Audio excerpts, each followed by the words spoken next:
22대 총선에서 뛰고 싶습니까? 그렇다면 당신의 이야기를 들려주십시오.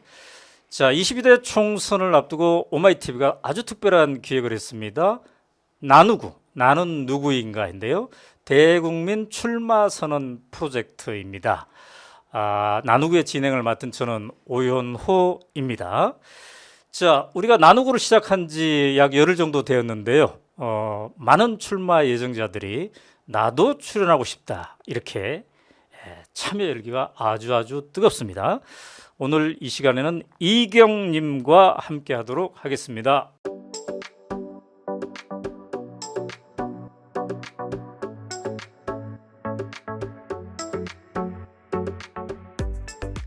안녕하세요. 네, 안녕하세요. 반갑습니다. 네. 네, 더불어민주당 상근 부대변인 이경입니다. 네.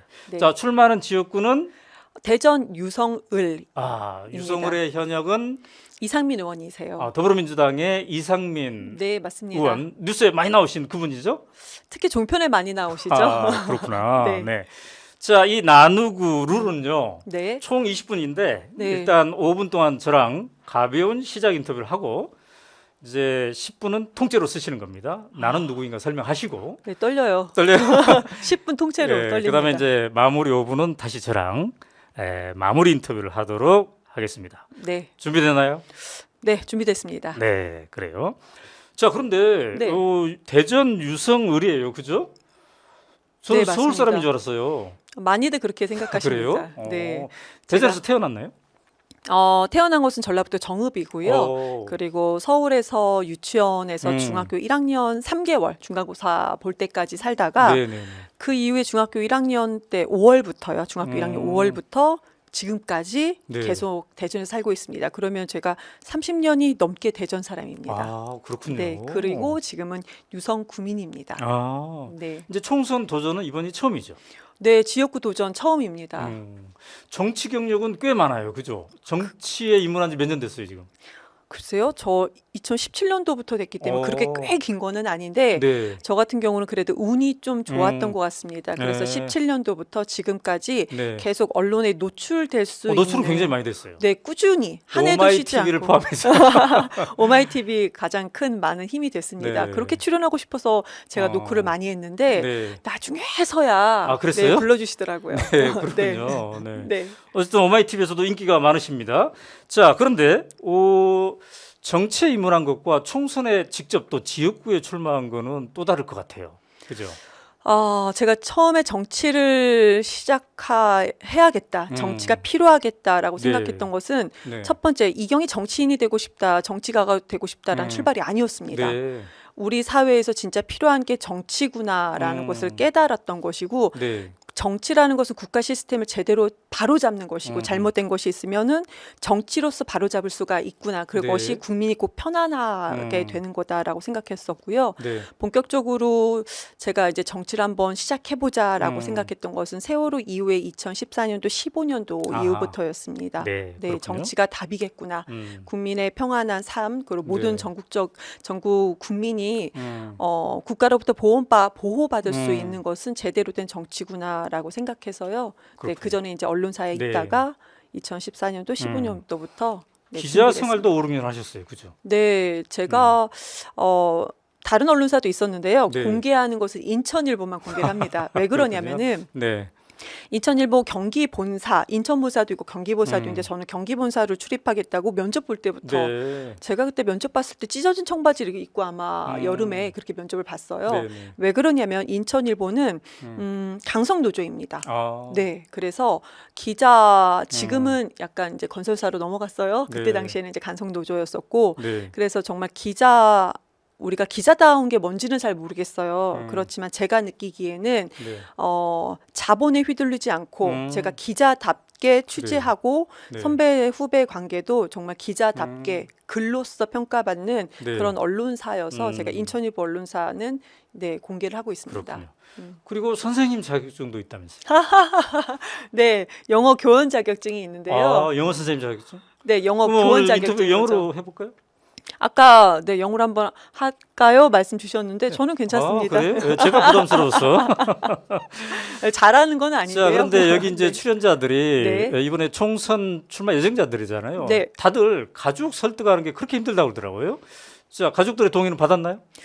저는 가족들이 응원해주고 아, 있습니다. 그래요? 참 행운하죠. 오. 저희 아이들 미성년자 네. 고등학교 2학년, 중학교 2학년. 고등학교 2학년. 네, 제가 결혼 오. 일찍 했습니다. 그렇구나. 네, 20대 초에 네. 제가 쫓아다니면서 결혼했어요. 네. 저한테 첫사랑이었었죠. 아, 그렇군요. 네. 그래서 아이들이 지금 크게 응원해주고 있습니다. 그러면 교육 문제에도 관심이 많겠네요. 관심 많습니다. 그렇군요. 그리고 지방 소멸 문제도 관심 많고요. 네. 여성 관련된 그 비정규직 여성 문제도 관심이 많고, 네, 네. 관심이 좀 많습니다. 자, 롤 모델로 삼고 싶은 정치인이 있다면? 저요, 네. 저 이재명입니다. 아, 왜 그렇습니까? 이재명은 실효성 있는 어. 좀 정치를 지금까지 정책을 했어요. 정치라기보다 네, 네. 정책을 했습니다. 음. 그래서 저는 좋은 정책으로 네. 국민들, 주민분들께 음. 선택받는 그런 정치를 하는 사람, 정치인이 네. 아니고 정치가가 되고 싶습니다. 네. 이상민 의원이 현역이기 때문에 네. 어쩌면 더 많은 도전자가 있을 것 같아요. 어떻습니까? 도전자. 도전자 많아요. 많아요? 네, 많은데요. 자, 그중에서 본인의 경쟁력. 저의 경쟁력이요. 우선 첫 번째 서울 사람인 줄 알았더니 대전 사람이었었다. 깍쟁이인 줄 알았더니 알고 봤더니 너무나도 인간미가 좋다. 네, 네, 네. 방송에서 보면 쌈딱인 줄 아셨다고 하더라고요. 네. 근데 실제로는 그것이 아니다라는 거였고, 그리고 지금까지 방송에서 네. 저를 보셨을 때 네. 선명했고 음. 휘둘리지 않고 네. 제가 주장하는 발언이 네. 한결같았다라는 그런, 그러니까 앞으로도 이경한테 믿음이 가겠구나 이러셨습니다. 네. 잘하셨습니다. 지금부터는 이제 네. 10분을 통째로 써서 해보도록 하겠습니다. 떨려요. 떨려요? 네, 많이 떨립니다. 다들 그렇게 얘기하더라고요. 제가 근데 방송을 많이 했는데 가장 떨리는 방송이에요. 잘 하실 수 있습니다. 제 기대하겠습니다. 네, 안녕하세요. 안녕하세요. 대전 유성 구민 이경입니다. 제가 지금 2018년도부터 더불어민주당 상근 부대변인, 그때 당시 이해찬 대표님이 계실 때 부대변인으로 왔었고요. 제 이력을 조금만 좀 더 간단하게 설명을 해드리도록 하겠습니다. 많은 분들이 잘 모르시더라고요. 그래서 어느 날 갑자기 나타난 사람이다라고 간혹 얘기해 주시는 분들이 계시는데 그것은 아닙니다.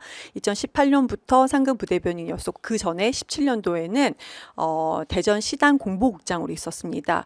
그리고 지금 이력이 좀 보이시죠? 인천일보 기자생활, 아까 말씀드린 것처럼 그렇게 생활을 했었고요.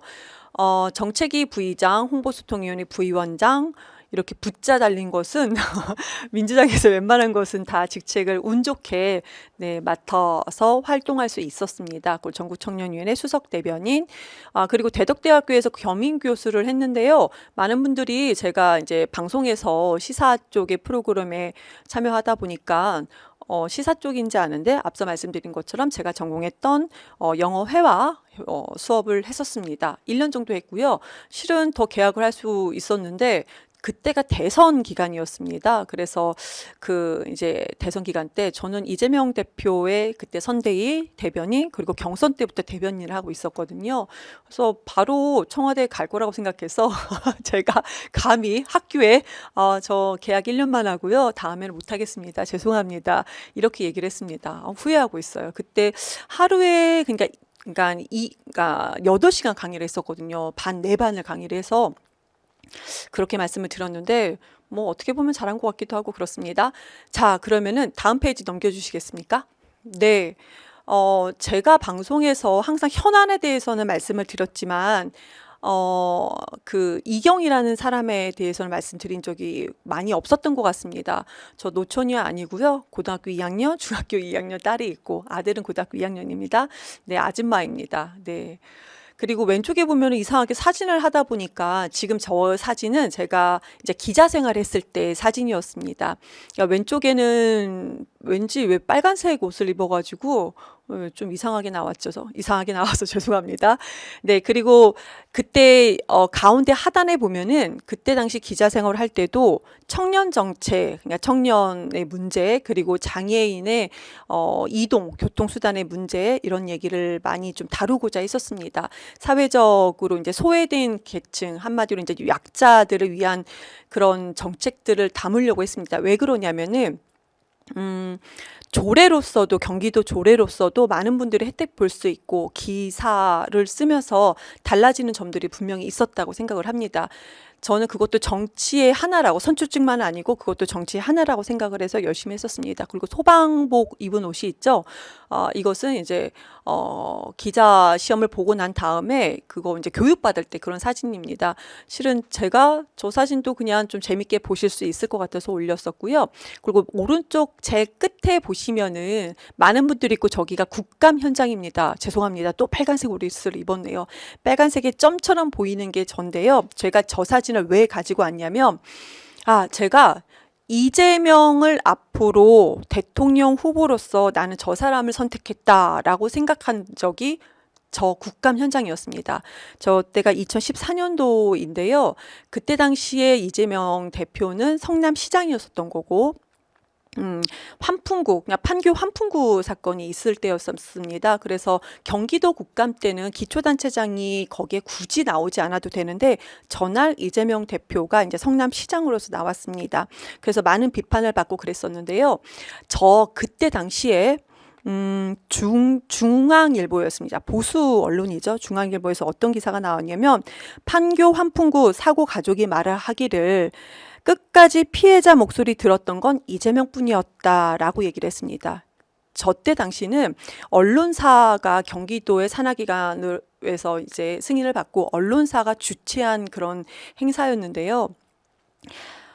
유가족들이 끝까지 가족의 편에서 말했던 사람이 이재명이었다. 이렇게 얘기를 해주셨고요. 어떤 아버지께서는 가족이 자기의 본인의 딸이 중환자실에 있었는데 그때 당시 남경필 지사였습니다. 남지사가 와가지고 내가 지사가 왔으니까 중환자실에 있는 아버지를 불러달라라고 했다고 합니다. 그런데 이재명 그때 성남시장은 달랐다. 그냥 병원 한켠에 홀로 있다가 가족들이 나오기를 기다리다가 가족 옆에서 묵묵히 있다 갔었다. 그리고 우리의 목소리 들어준 사람이 끝까지 들어준 사람이 이재명이었다. 이런 얘기를 들었습니다. 그래서 정말로 책임은 말로 하는 것이 아니고 실행으로, 실천으로 옮기는 것이다라고 유가족도 얘기를 하셨는데요. 그때 그런 비슷한 경험들이 또 많이 있었습니다. 그래서 다음에 대선 후보가 나온다면은 저는 제가 역할을 할 수 있다면은 이재명을 꼭 대통령을 만들고 싶다라는 생각이 들었던 것이기 때문에 사진을 가지고 나왔습니다. 네, 다음 사진 부탁드리겠습니다.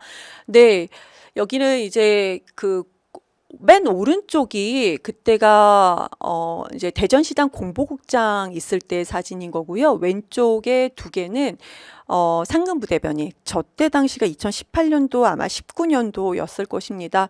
네, 많은 분들이 상근부대변인을 어떻게 갔나, 공보국장을 어떻게 갔나라고 궁금해하실 것 같아요. 그런데 제가 있었던 언론사 정치부장님께서 제가 말씀을 드렸죠. 저 정치하고 싶습니다. 언론에서 역할도 좋지만 한계가 많이 부딪히게 됐습니다. 그래서 진짜로 현실 정치인, 실전하는 정치인이 되고 싶어서 그렇게 시작을 했었고요.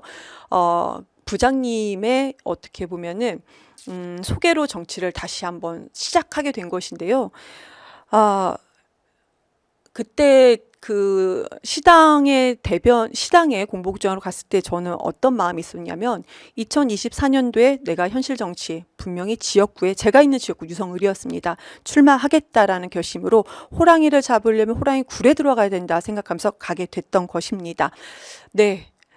그때부터 많은 분들이 이제 조금씩 알게 됐던 것입니다. 네, 다음 페이지 좀 부탁드릴게요.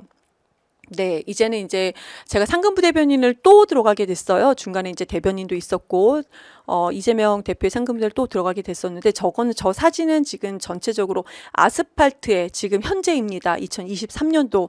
왜 국민들이 아스팔트에 계속 나와야 되는 것인가? 대통령이란 사람을 뽑았는데도 여전히 우리 국민은 아스팔트에 나옵니다. 그런데 많은 분들이 아실 겁니다.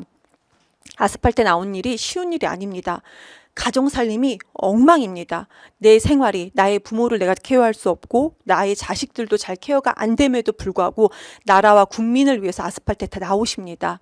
지금 우리가 그런 현장에, 그런 대한민국의 현실에 지금 우리가 놓여 있다라는 겁니다.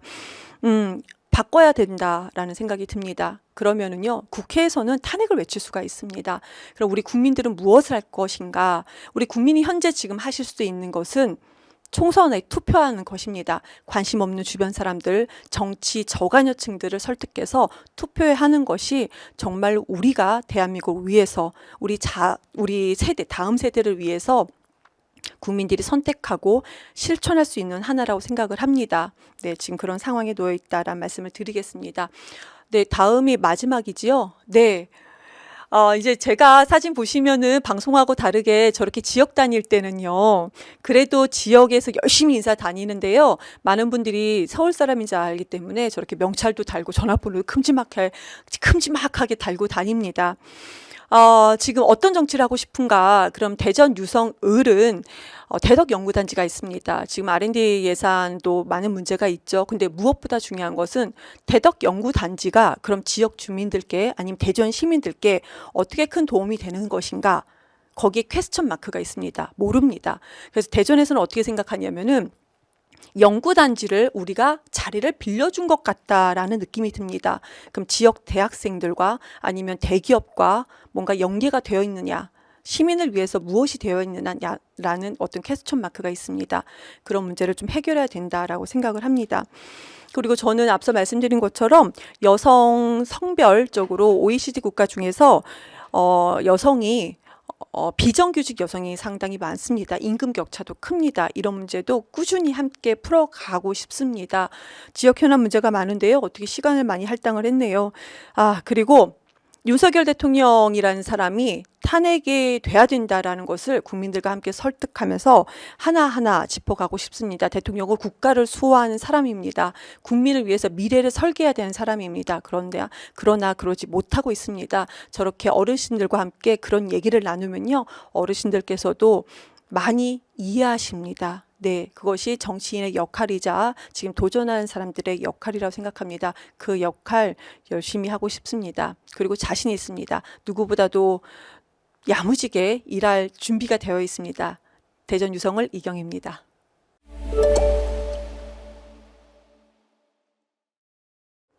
어우, 10분이 훅 가죠. 저 한 10초 한 것 같아요. 시간이 이렇게 부족한지 모르겠습니다. 네. 자, 기자 하다가 이제 정치의 세계로 와 있는데 네. 해보니까 정치의 재미, 어떤 재미가 있어요? 우선은 제가 네. 입법기관에 이제 들어간 사람이 아니기 때문에 계속 현안을 두고 싸웠었잖아요. 네. 그런데 중요한 건 제가 저에 대한 중심을 잃지 않고 같이 설명드리고자 할 때 많은 분들이 공감을 해주면서 그러니까 팩트 체크가 되고 그러니까 왜곡된 정보가 다시 자리 잡았을 때 참 그 역할에 보람을 느낍니다. 근데 솔직히 재미라는 표현이 지금까지는 한 번도 없었던 것 같아요. 그래요? 항상 저는 되게 무게를 감당하면서 진행했던 것 같습니다. 그래요. 네. 지금 이제 상근 부대변인인데 대변인이 있는데 상근 부대변인의 역할은 뭐예요?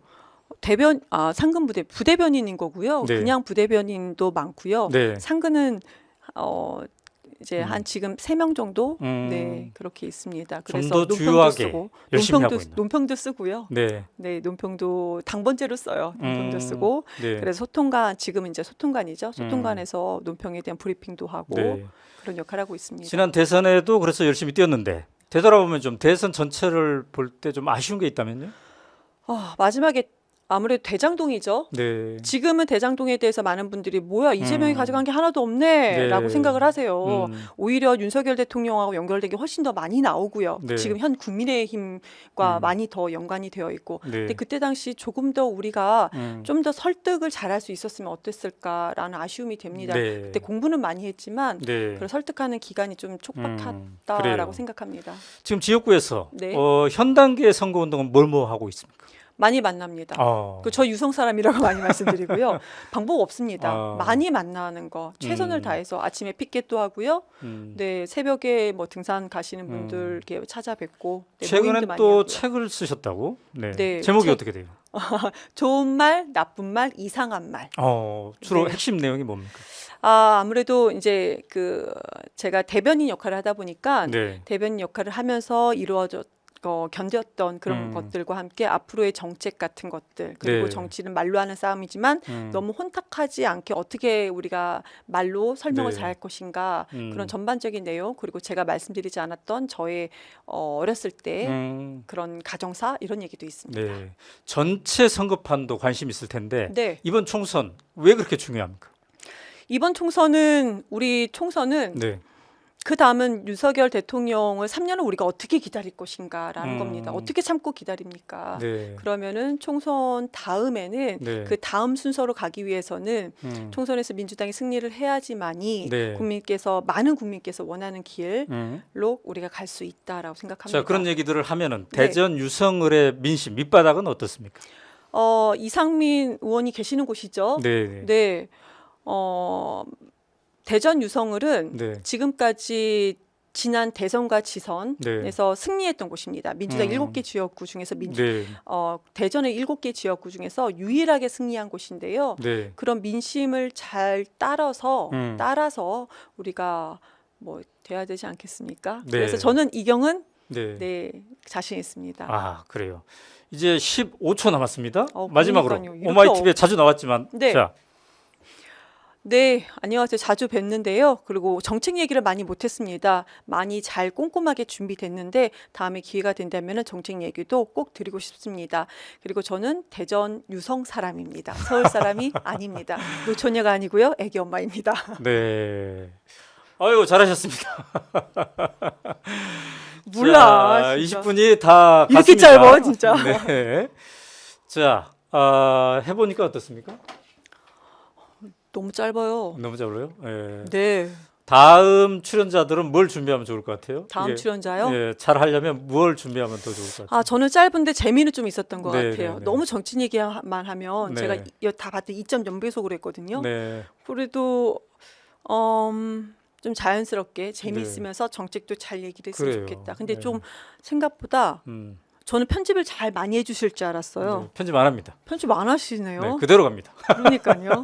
그거를 이제 편집 없다. 네, 네, 네. 녹화지만 편집 없다. 네. 네, 이거를 좀 잘 통보 좀 잘 해주세요. 저 이게 녹화라고 해서 편집이 있을 거라 아니 근데 생각했어요. 오마이TV에서 제가 몇 차례 뵀지만 네. 오늘의 이 20분을 통해서 네. 이경은 누구인가, 네. 나는 누구인가 훨씬 더 구체적으로 잘 다가오는 것 같습니다. 그러니까 제가 어떻게 싸우는지는 아시는데 음. 저는 제 얘기를 안 해서 많은 분들이 그러니까. 많이 모르세요. 네, 네, 네. 그래서 그거를 말씀을 좀 드리려고 했는데 네. 너무 내용이 없는 것 같아서 걱정이네요. 아닙니다. 통했습니다. 그러니까 많이 네, 내용 좀 감사합니다. 하는데. 자, 지금까지 이경님과의 대화였습니다. 여러분, 오마이TV가 22대 총선을 맞이해서 특별 기획으로 만든 나누구 프로그램을 지켜보셨습니다. 나누구에 출연하려면요, 오마이 나누구 네이버닷컴으로 신청하시면 되겠습니다. 오늘 순서 여기서 마치도록 하겠습니다. 감사합니다.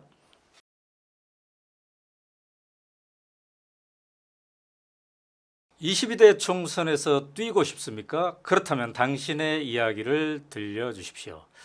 자, 오마이TV가 대국민 출마 선언 프로젝트 나누구를 진행하고 있습니다. 나는 누구인가? 네, 저는 진행을 맡은 오마이뉴스 대표기자 오연호입니다.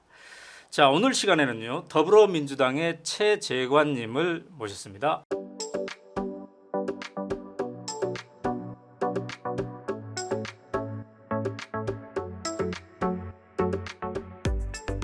안녕하세요. 네, 반갑습니다. 네, 반갑습니다. 네. 지역이 어디시죠? 예, 더불어민주당 여주 양평 네. 지역 위원장을 지금 맡고 있습니다. 네.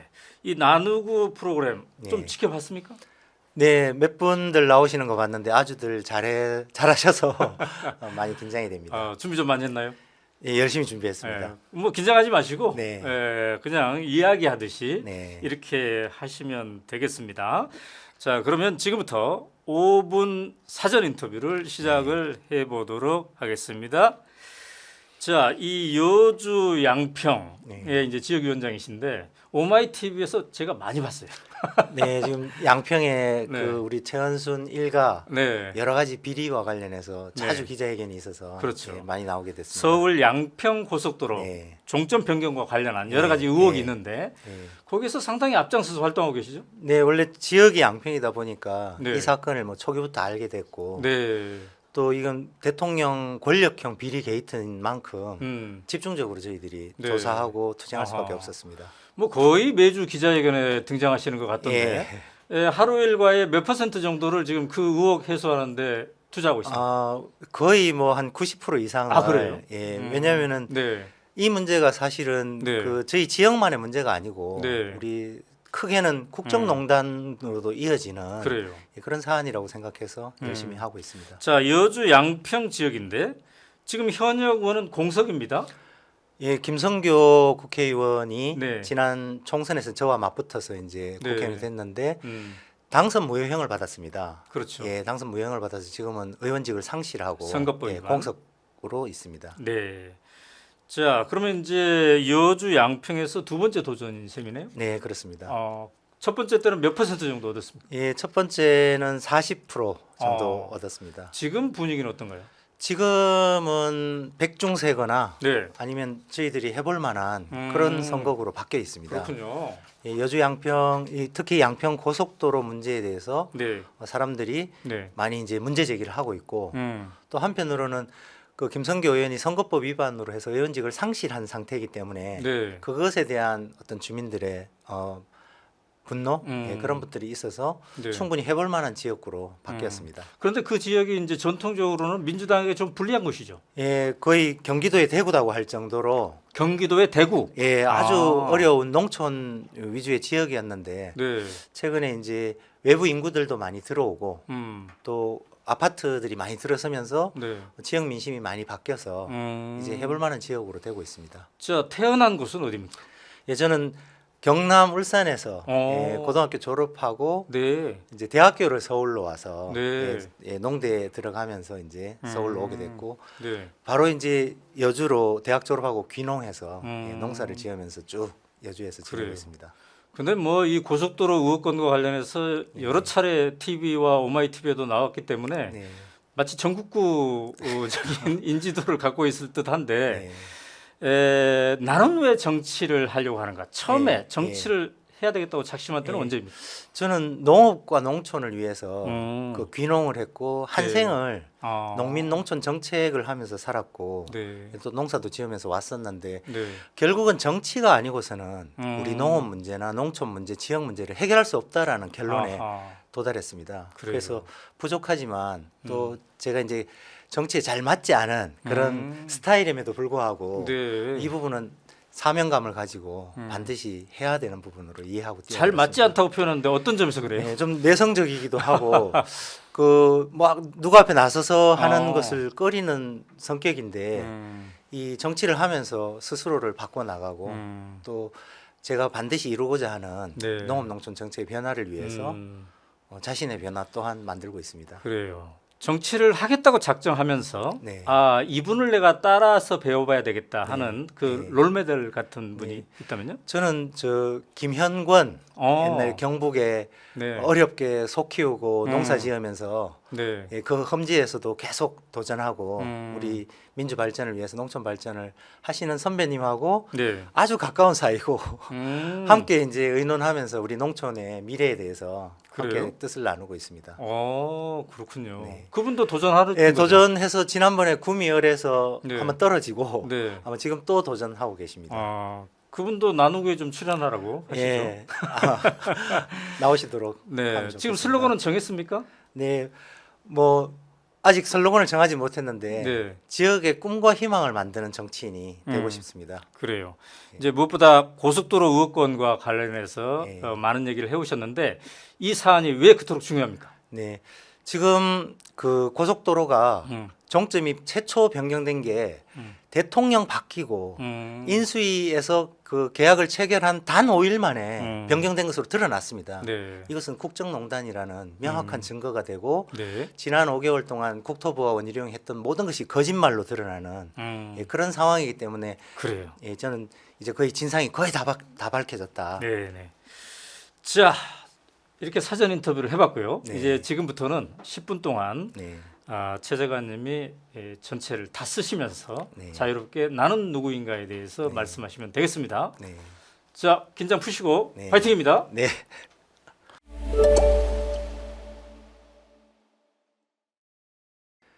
네, 저는 계란으로 바위를 깨트린 사람입니다. 사회를 개혁하기 위해 옳은 일을 한다고 하면 계란으로 바위치기다 그만두라고 합니다. 저는 계란으로 바위를 깨트린 사람입니다. 쌀을 지키는 것이 불가능하다고 했지만 저는 지켜냈습니다. 지난 1992년 대통령 선거를 앞두고 쌀수입 개방 문제가 중요한 사회적 이슈가 되었습니다. 저는 대학 시절에 농대생으로 30명을 이끌고 명동 성당에서 8일간 쌀 개방 반대 단식 농성을 하였습니다. 굶어보면서 세상에서 가장 중요한 것이 밥이라는 것을 깨달았습니다. 그리고 농사를 짓자, 쌀을 지키는 일에 내 한 생을 바치자 결심하고 여주로 귀농했습니다. 서울대를 보내놨더니 농사 지으러 가냐며 부모님은 한숨을 쉬셨습니다. 농사 지어 1년 벌어봐야 직장인들 한 달 월급도 안 된다고 하셨죠. 쌀 농사 짓는데 밥이야 먹고 살겠지 하며 말씀드렸더니 밥은 개도 먹는다고 하셨습니다. 그 당시 쌀 수입 개방을 막는 일은 계란으로 바위치기였습니다.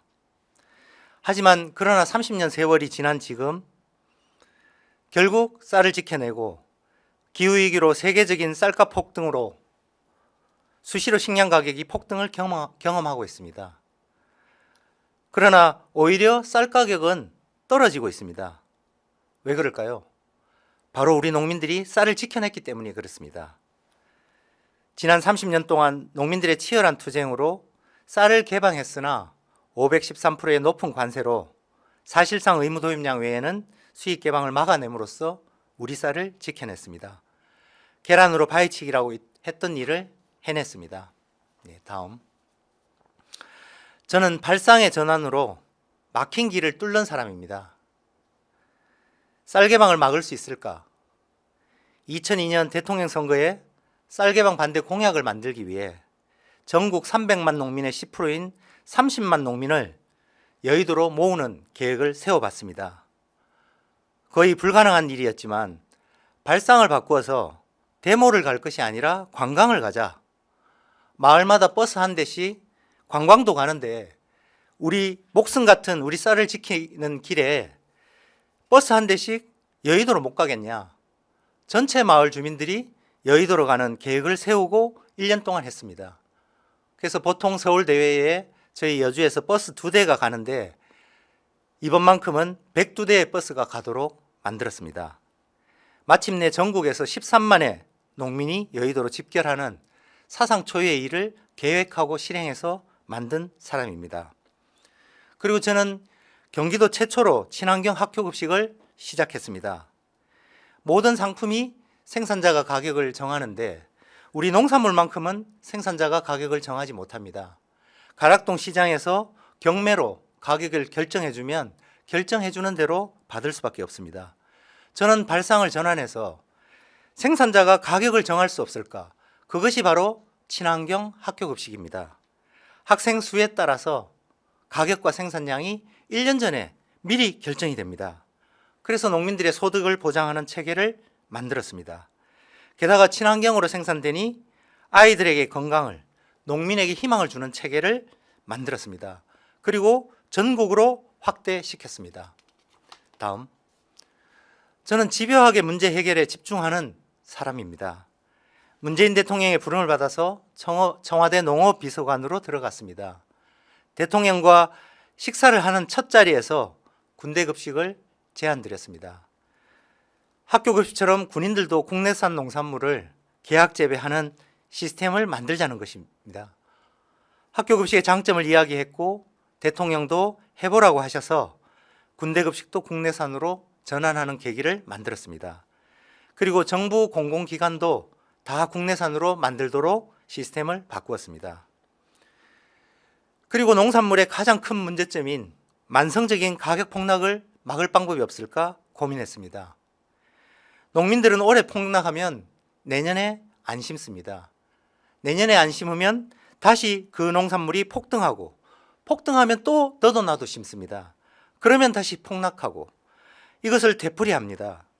이것을 막기 위해 전국의 농민들의 농사를, 또 농지의 작물을 전산화해서 누가 어떤 작물을 얼마나 심었는지 그 정보를 안다면 과잉과 폭락을 막을 수 있을 것입니다. 마치 자동차의 내비게이션이 혼잡한 지역을 알려줌으로써 피해갈 수 있듯이 농산물의 과잉을 스스로 막을 수 있도록 농산물 정보 전산화 작업을 지시하고 만들었습니다. 지금 한창 진행 중에 있습니다. 그리고 저는 청와대에 있는 동안 국산밀육성법을 만들었고 공익형 직불제를 만들었습니다. 그리고 박근혜 정부에서 폭락한 쌀값을 정상화했습니다. 다음. 저는 화끈하게 싸울 줄 아는 사람입니다. 2020년 총선에 나가서 낙선했습니다. 저는 지난 4년 동안 여주 양평의 지역위원장을 맡으며 굳건하게 지역을 지켜왔습니다. 특히 양평의 최은순 일가 각종 비리가 드러나서 끝없이 싸워왔습니다. 지난 대통령 선거 때 양평 공흥지구 아파트 개발 비리와 관련해서 1인 시위를 가장 많이 한 사람입니다.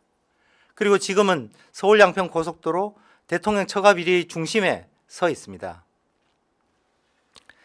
원희룡 국토부 장관이 백지화를 선언하고 일타 강사를 자임했을 때 그 거짓과 진실을 팩트체크 영상으로 만들어서 신속하게 대응해서 국민들에게 알렸습니다.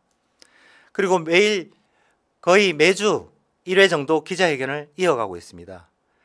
촛불 집회에서 원희룡 장관과 1대1로 장관직을 걸고 토론 한 판 붙자고 제안하기도 했습니다. 아직 대답이 없습니다. 양평군청에서 천막농성을 시작해서 138일째 천막농성을 진행하고 있습니다. 한여름에 시작해서 가을이 지나 겨울로 이어지고 있습니다. 그러나 저는 진상규명이 되기 전까지는 접을 생각이 없습니다. 저는 끝장을 볼 때까지 끈기 있게 투쟁하는 사람입니다. 양평에는 권력형 게이트가 3대 비리가 있습니다. 장모아파트, 처가고속도로, 동문휴게소, 이 3대 권력형 비리 게이트에 대해 끝장을 보도록 하겠습니다. 총선으로 심판하자고 생각하면 안 됩니다. 심판하고 총선을 치루어야 합니다. 국정조사로 특검으로 제대로 심판할 수 있도록 싸워나가야 합니다. 이번만큼은 확실하게 싸우기 위해서 국회의장님께 국정조사의 즉시 실시를 요청하고 있습니다. 네, 다음. 저는 재생에너지로 지역을 살리는 사람입니다. 기후위기가 농촌에는 재앙으로 되고 있습니다.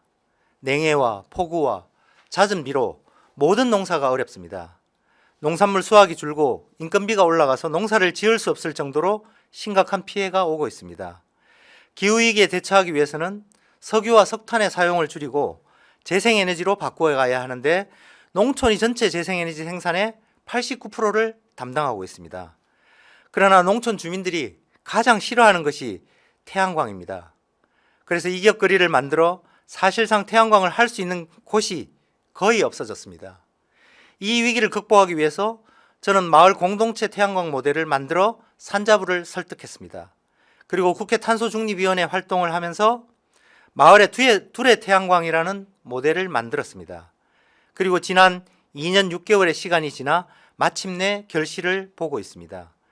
여주시 세종대왕면 구양리에는 마을 공동체 태양광이 지어지고 있습니다. 1메가와트의 태양광 발전 시설로 마을 주민들이 전체 참여해서 월 10만 원 이상의 햇빛연금을 20년간 받을 수 있도록 만들었습니다. 마을 주민들은 그동안 태양광을 반대했지만 지금은 더 늘려달라고 요청하고 있습니다.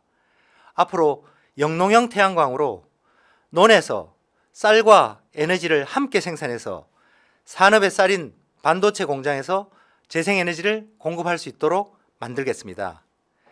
삼성이 아리백을 하기 위해 헝가리로 가고 LG가 폴란드로 가고 있습니다. 우리 기업들이 우리나라에 투자하고 일자리를 만들 수 있도록 우리 농촌 재생에너지의 중심이 되어야 합니다. 우리 농촌이 산유국이 되는 길입니다. 재생에너지로 지역 소멸의 해법이 되는 일자리와 투자가 있도록 만들겠습니다. 저는 계란으로 바위를 치는 일을 마다하지 않고 길이 막히면 발상을 전환해서 길을 찾고 집요하게 문제 해결에 집중해서 화끈하게 싸우며 원칙을 포기하지 않고 살아왔습니다. 이제는 농촌과 지역의 기후위기를 재생에너지 생산의 기회로 바꾸어 지방 소멸을 막고 희망을 만들겠습니다. 네, 고맙습니다.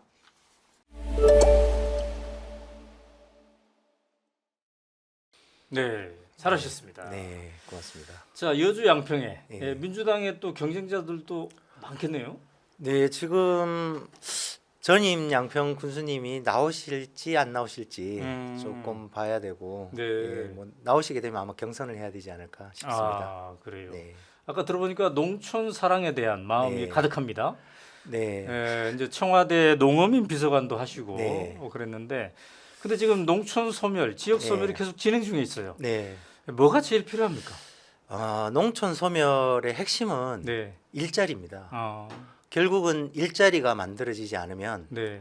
그 어떠한 해결책을 내놔도 무용지물이다. 네. 지금 지역 균형 발전에 네. 가장 많이 기여한 대통령이 누구냐? 음. 뭐 노무현 대통령도 계시고 네. 문재인 대통령 계시지만 네. 사실은 박정희 대통령이다. 아. 왜냐하면 경부고속도로를 내서 음. 지방으로 서울이 내려갈 수 있도록 만들면서 네. 지역의 중화학 공업 공장들을 설치함으로써 거기에 인구들이 생겨난 겁니다. 그래요. 결국은 지금 여러 가지 지역 소멸 대안들이 나오지만 네. 저는 이 지역 소멸을 해결하는 핵심 대안은 일자리고 음. 지금 시대의 일자리를 해결하는 핵심은 재생에너지다. 그렇군요. 그리고 그 재생에너지를 해결하는 핵심은 농촌이다. 음. 지금 재생에너지의 89%가 농촌에서 만들어지고 있습니다. 네. 그래서 법을 두 가지만 바꾸면 저는 저는 지역 소멸 문제 답이 있다. 아. 한 가지는 영농형 태양광을 네. 농지에서 할 수 있도록 바꾸어서 음. 농민들이 쌀도 생산하고 위에 태양광도 생산하는 아하. 예, 그것이 하나 해결되면 우리가 가진 쌀을 지킨 그 네. 넓은 논이 음. 재생에너지를 생산하는 네. 기름 바다가 될 수 있다. 그래요. 그리고 또 하나는 에너지가 생산된 곳에서 멀리 갈수록 송전료가 비싸도록 전기요금 체계만 바꾸면 됩니다. 그럼 전기가 생산된 곳으로 기업이 가게 돼 있습니다. 네, 네. 독일이 그런데 그래요. 우리도 그 두 가지 제도를 바꾸면 저는 지역 소멸 가능하다. 얼마 전에 무 폭락 뉴스가 나왔어요. 네. 무가 현지에서 폭락하고 있다. 네. 예. 근데 이제 아까 말씀하시길 네. 농업 비서관 할 때 네. 전국 농산물의 작황 현황을 네. 시스템화시키는 예. 그런 걸 진행 중이었다고 하는데 아직 예. 그게 완성이 안 됐나 봐요. 예, 지금 17개의 품목 그 17개의 데이터가 하나로 합쳐졌습니다. 아. 그래서 엄청나게 지금 진도가 나갔는데 가장 중요한 한 가지가 네. 안 됐습니다. 아하. 사실은 저희 이 한 가지를 하기 위해서 한 건데 음.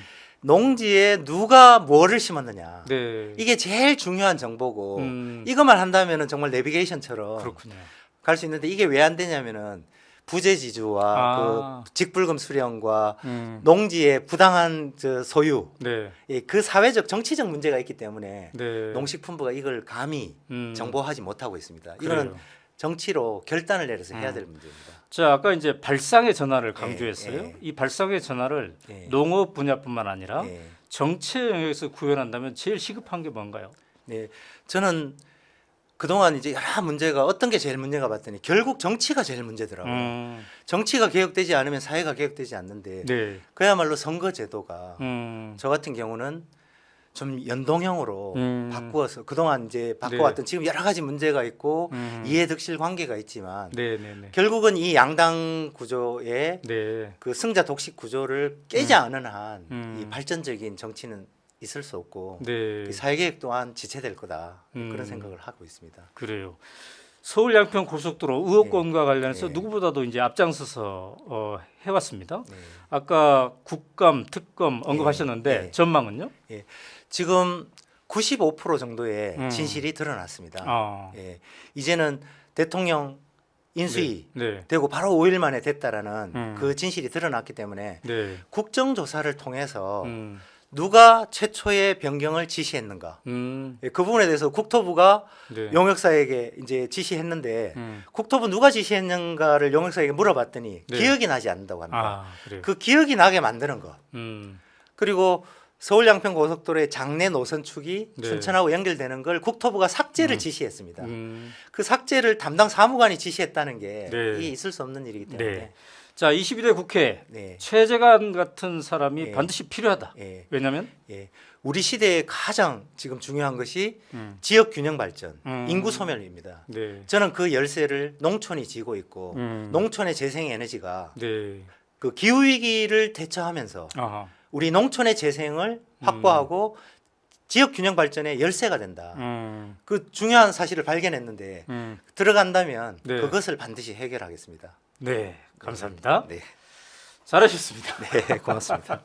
10분간 얘기하고 네, 저는 네. 5분간 이렇게 네. 해보니까 어떻습니까? 아, 이런 기회를 주셔서 일단 고맙고요. 예, 많은 방송에 여러 가지 나와도 자기를 얘기하는 네, 그런 네. 방송은 없기 때문에 네, 아주 네. 소중한 시간이라고 생각합니다. 아, 네, 고맙습니다. 감사합니다. 네. 자, 오늘은 최재관님, 여주 양평 더불어민주당이죠. 그쪽에서 도전하는 최재관님과 이야기를 나눠봤습니다. 오마이TV의 야심찬 기획 22대 총선 대국민 출마 선언 프로젝트 나누구는 계속됩니다. 나누구에 참여하고 싶은 분들은요, 오마이 나누구 골뱅이 네이버닷컴으로 신청을 해주시면 감사하겠습니다. 오늘 프로그램은 여기서 마치도록 하겠습니다. 감사합니다. 네, 고맙습니다.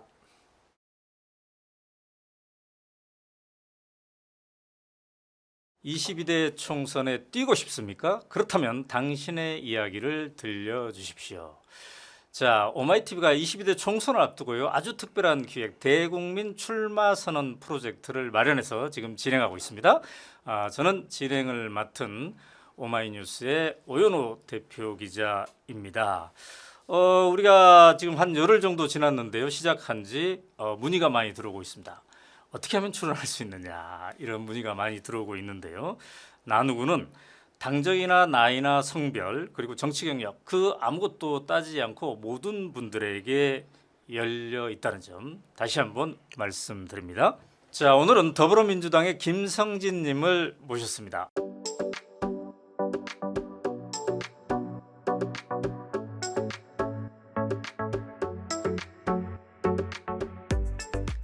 안녕하세요. 안녕하십니까. 네, 어느 지역구죠? 성북을입니다. 성북을. 현역은 누굽니까? 기동민 의원 계십니다. 더불어민주당의 네. 기동민 네, 의원이 현역. 네, 재선인가요? 그분이? 네, 재선이십니다. 거기에 도전을 하고 있네요. 자, 나누구의 룰 조금 아유, 알고 있나요? 당연히 알죠. 좀 봤어요? 네, 공부했습니다. 공부가 체질입니다. 공부가 재질이구나. 봤더니 어때요? 재밌습니다. 재밌습니까? 네, 컨셉 좋습니다. 자신 있습니까 오늘? 열심히 하겠습니다. 그래요. 그러면 이제 사전 인터뷰가 오고 있다는 네, 것도 아시죠? 알죠, 당연히 알죠. 네. 네. 자, 경력이 매우 다채롭습니다. 네, 변호사이시기도 하고 네, 참여연대도 근무하셨고 네, 청와대에도 있었고 네. 또 이제 정치의 일도 했는데 네.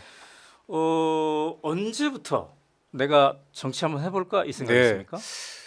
언제부터인지 정확하지는 않습니다만 네. 제 고등학교 때 논어를 읽으면서 생각을 했습니다. 논어를 네, 읽으면서. 논어를 읽으면서 공자처럼 살고 싶다. 어. 공자는 그 시대의 올바른 가치를 찾아서 네. 그것을 실천하기 위해서 동분서주한 사람이거든요. 저도 그 길을 가고 싶다, 그런 생각을 했습니다. 저는 그게 사상과 정치다라고 생각하고요. 네. 사상이라는 길을 찾기 위해서는 네. 저는 철학과를 진학했습니다. 철학과 진학하고 네. 아마 현실 정치를 계속 고민했었겠죠. 네. 그런 것들이 지금까지 저는 민변 변호사, 참여연대 활동, 네. 청와대 활동, 어. 그리고 지금의 모습까지 거의 뭐 그때부터 좀 일관되게 하나의 흐름을 갖고 있지 않았나. 그래서 저는 그렇게 생각합니다. 참여연대에서는 몇 년간 있었습니다. 참여연대 오래 있었죠. 한 7년 이상은 참여연대와 함께했습니다. 왜 변호사인데 네, 참여연대에 참여하게 됐습니까? 사실 참여연대 참여는 당연한 거였고요. 네. 그보다도 좀 먼저 민변을 저는 아. 변호사 하자마자 들어갔죠. 2005년도에 법무관 마치고 변호사 시작했는데 네. 그때부터 바로 음. 민변 변호사. 음. 저는 돈 버는 변호사가 목표가 아니었습니다. 네. 돈은 당연히 필요한 것이지만은 그게 목표가 네. 되어서는 안 되고 네. 제가 하고 싶은 것은 공익 활동, 국민들의 좋은 삶을 위해서 제가 할 수 네. 있는 걸 열심히 하겠다. 그게 제 목표였습니다. 그래서 아. 당연히 민변. 그러다가 민변도 하다가 참여연대랑 겹치는 활동들이 많았습니다. 네. 그래서 이제 이른바 이제 가불 문제 그리고 재벌 개혁 이런 문제에 대해서 좀 고민이 많았고 네. 그것을 더 참여연대와 함께 또 열심히 했습니다. 그게 제가 한참 동안 네. 이 청와대 들어가기 전에 주로 했던 것이 이제 경제 민주화, 김상조 교수와 이제 어깨를 나란히 하는 아. 그런 역할을 제가 했었죠. 네. 그분은 이제 밖에 나가셨고 네. 저는 참여연대를 대표해서 경제 민주화, 재벌 개혁 이런 것들을 준비하고 주장하고 정치권을 설득하는 역할을 오랫동안 했습니다. 네. 그 후에 이제 청와대에서도 근무를 하셨고, 네. 이제 정치의 길로 오셨는데, 근데 이제 이번이 첫 번째 도전은 아니더라고요. 네, 저 지난번에 네. 동작을에 한번 예비 후보로 출마했었는데요. 아, 예비 후보로. 예. 그때는 이제 네. 근데 접었어요. 그때 이제 경선에서 현역 의원님과 경쟁을 했는데 아. 미리 준비를 안 하고 제가 출발했습니다. 네, 그렇군요. 출발했는데 그분이 이제 제 생각과는 다르게 음. 결과가 그렇게 나왔습니다. 네. 저는 조금 당황스러웠지만은 네. 당연히 승복해야죠. 그래도 그때 한번 링 위에 올라가 봤기 때문에 링이라고 할 거 아니에요. 그러니까 그냥 뭐 한번 네. 이번 도전이 그렇게 낯설지는 않겠습니다. 네네 아. 경험이 있죠. 근데 여러 지역구가 있는데 네. 막 고심했을 것 같아요. 네. 어디를 갈까? 성북을을 선택했단 말이죠. 네. 왜 성북을을?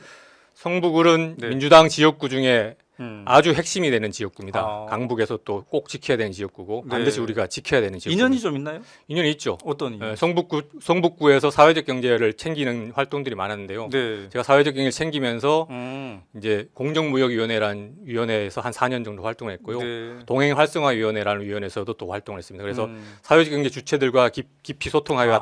왔다라는 말씀 드리겠고 지금 그것이- 당연히 또 성북에 네. 살고 있습니다. 그것이 민주당에 좀 유리한 지역이기 때문에 네. 다른 많은 분들이 도전하고 있겠습니다. 몇 분 더 있습니다. 아 그래요? 네네. 우리가 알만한 사람도 있습니까? 알만한 분도 있죠. 네. 신계륜 의원님 계십니다. 전 의원 신기는 네네. 도전하시는지 제가 뭐 잘 모르겠습니다. 얼마 전에 출판 기념회를 하시긴 그래요? 하셨습니다. 어. 저는 찾아뵙고 어. 저 좀 이쁘게 봐주십시오. 그랬어요? 이렇게 이제 애교 공세를 네. 지금 하고 있습니다. 아, 애교 공세. 네. 자, 정치인의 길로 이제 들어서려는데 네. 롤 모델, 나의 롤 모델이 될 만한 전현직 정치인이 있다면. 전현직 정치인. 예, 네. 저는 역사를 좀 생각했습니다. 네, 역사 괜찮습니다. 역사는 뭐 공자 아까 네, 말씀드렸고 네. 간디 같은 어. 가치를 중심에 두고 네.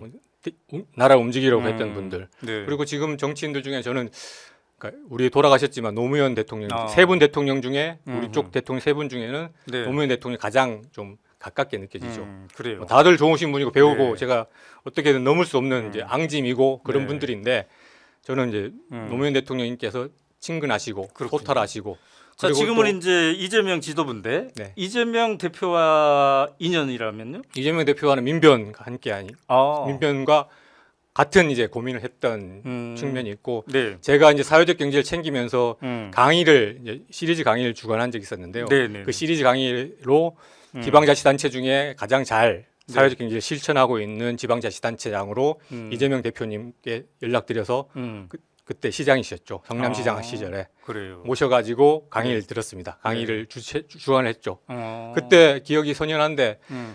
다른 강의 어떤 강의보다도 음흠. 이재명 그 성남시장님의 강의는 네. 사람들이 귀를 기울이는 강의. 아, 그랬어요. 저도 그래 저렇게 말씀을 잘하시는 분이 우리 또 민변 선배님이시구나. 제가 네. 잘 모셨다. 네. 그렇게 생각했던 기억이 있습니다. 네, 좋습니다. 자, 그렇다면 이제 10분을 온전히 통째로 네. 혼자서 네. 다 쓰면서 나는 누구인가를 네. 설명하면 되겠습니다. 네. 네, 화이팅. 네. 열심히 하겠습니다. 네.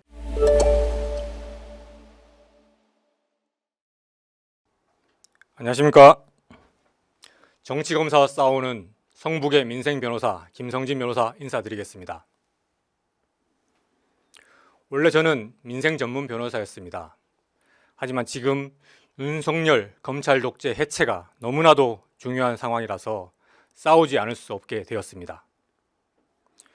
윤석열 검찰 독재는 이재명 대표에게 가혹한 망신주기 수사를 일관되게 진행하고 있습니다. 심지어는 회기 중 영장 청구를 했습니다. 체포동의안이 가결되었죠. 저는 당시 여의도 집회에 나가서 민주당 의원 전원을 향해서 민주당 의원 한 분 한 분 누구도 가결표를 던져서는 안 된다고 강력히 호소했습니다. 그런 연설을 한 장면이 첫 번째 사진인데요. 반면에 검찰은 김건희 여사 일가에 대해서는 사실상 수사를 놓고 있습니다. 이것을 보면은 검찰이 얼마나 이 수사권을 가지고 정치질을 하고 있는지를 확인할 수가 있는 것이죠. 저는 이러한 검찰 독재를 해체할 수 있는 가장 유효적절한 수단으로 검사 탄핵을 작년 말부터 주장해 왔습니다. 더민주 전국혁신회의를 만들어서 검사 탄핵을 주요 과제로 삼았고요. 혁신회의 차원에서 민주당 의원 전원을 상대로 전수조사를 했습니다. 탄핵에 찬성하는지 여부를 물어봤습니다. 그런 노력의 결과인지 몰라도 우리 지금 민주당은 검사 탄핵을 당론으로 채택하고 있죠. 저는 지금 민주당의 검사 범죄 TF의 위원으로서 범죄를 저지른 검사들에게 예외 없는 탄핵이라는 선물을 드리려고 준비하고 있습니다. 범죄 검사들, 탄핵과 처벌이 검찰 독재 해체의 지름길입니다. 그것을 여러 의원들에게 설득하고 있습니다. 다음 보시면은 저는 박근혜 대통령 탄핵 때도 탄핵에 앞장섰습니다. 제가 박근혜 대통령, 이재용 회장, 신동빈 회장을 뇌물죄로 고발하는 고발장을 직접 써서 마무리하고 제출했습니다. 화면 보시면 아시겠지만은 뇌물을 통한 정경유착이 바로 박근혜 최순실 게이트의 시작이고 종착역입니다. SBS에서 인용한 화면입니다. 그 즈음에 정치권은 거국 중립 내각 얘기를 하면서 탄핵에 소극적이었습니다.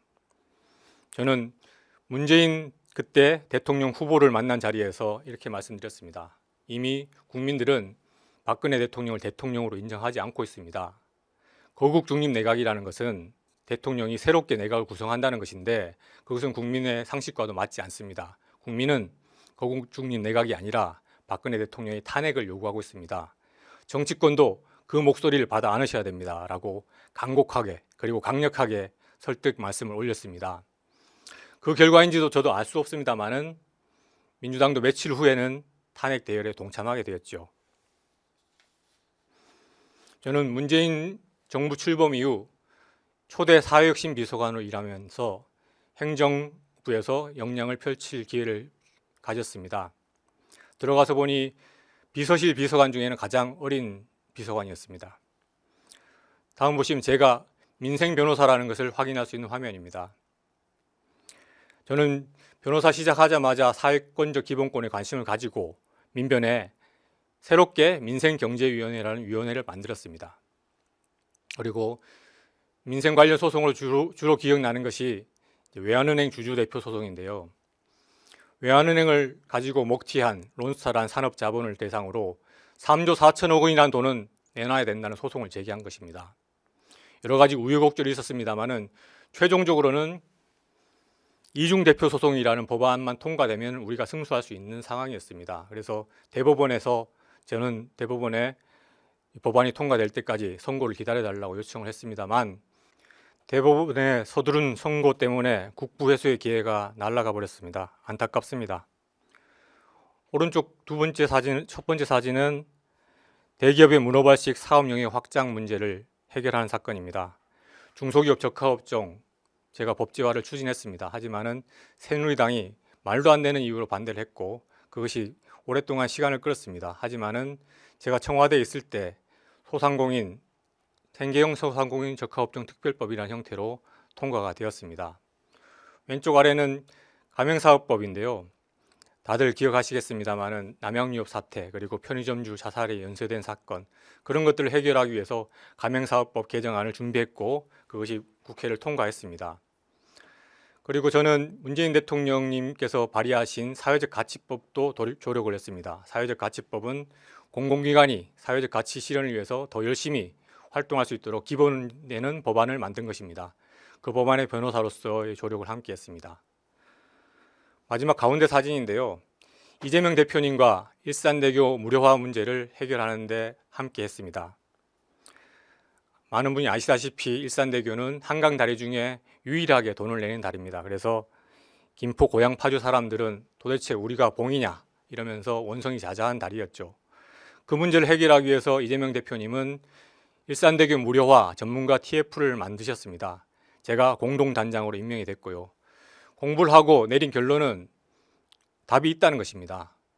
경기도가 나서서 일산대교를 사는 것을 공익처분하는 것입니다. 그 말씀을 우리 지사님께 드렸고 결국은 마지막으로 지사로서 마지막 결재가 일산대교 무료화 공익 처분이었습니다. 윤석열 정권은 부자 감세에 이어서 민생 예산 삭감에 나섰습니다. 국민의 좋은 삶을 저버리는 대통령으로 작심한 것이죠. 국민의 삶을 저버리고 서민과 중산층을 저버리는 대통령은 대통령으로서 자격이 없습니다. 국민의 삶을 챙기지 않을 바에는 대통령 자리에서 내려오는 것이 맞다고 저는 그 생각을 버릴 수가 없습니다. 하지만 지금 민주당을 한번 생각해 봅니다. 과연 우리 민주당이 국민의 좋은 삶을 제대로 챙길 정당으로 국민의 신뢰를 받고 있는가? 저는 그랬으면 좋겠습니다. 하지만 국민들은 아쉽게도 아닌 분들도 많은 것 같습니다. 저는 문제는 지금 386으로 대변되는 민주당 주류 세력이 국민의 좋은 삶을 챙기지 못했다, 무능했다라는 것이 문제의 핵심이라고 봅니다. 개혁적이지도 못했습니다. 그리고 도덕적이지도 못했습니다. 민주당이 달라져야 합니다. 저는 누구나 동의하듯이 대한민국을 좋은 나라로 만들고 싶습니다. 좋은 나라는 국민의 좋은 삶을 열심히 챙기는 나라입니다. 제가 사회적 가치법에 조력을 했듯이 국민의 좋은 삶, 그리고 기운표 경제활동할 수 있는 그런 좋은 나라 만들어주는 것이 국가의 역할이고 그것이 바로 정치의 역할이라고 생각합니다. 좋은 나라는 돈벌이 밀어주기 하는 나라가 아닙니다. 국민의 좋은 삶을 챙기는 것이 목표인 나라입니다. 그리고 좋은 나라는 사람을 키우는 나라입니다. 사람을 쫓아내고 사람을 애를 못 낳게 만드는 그런 나라가 아니죠. 좋은 나라는 승자 독식이 아니라 더불어 함께 나눌 수 있는 그런 나라입니다.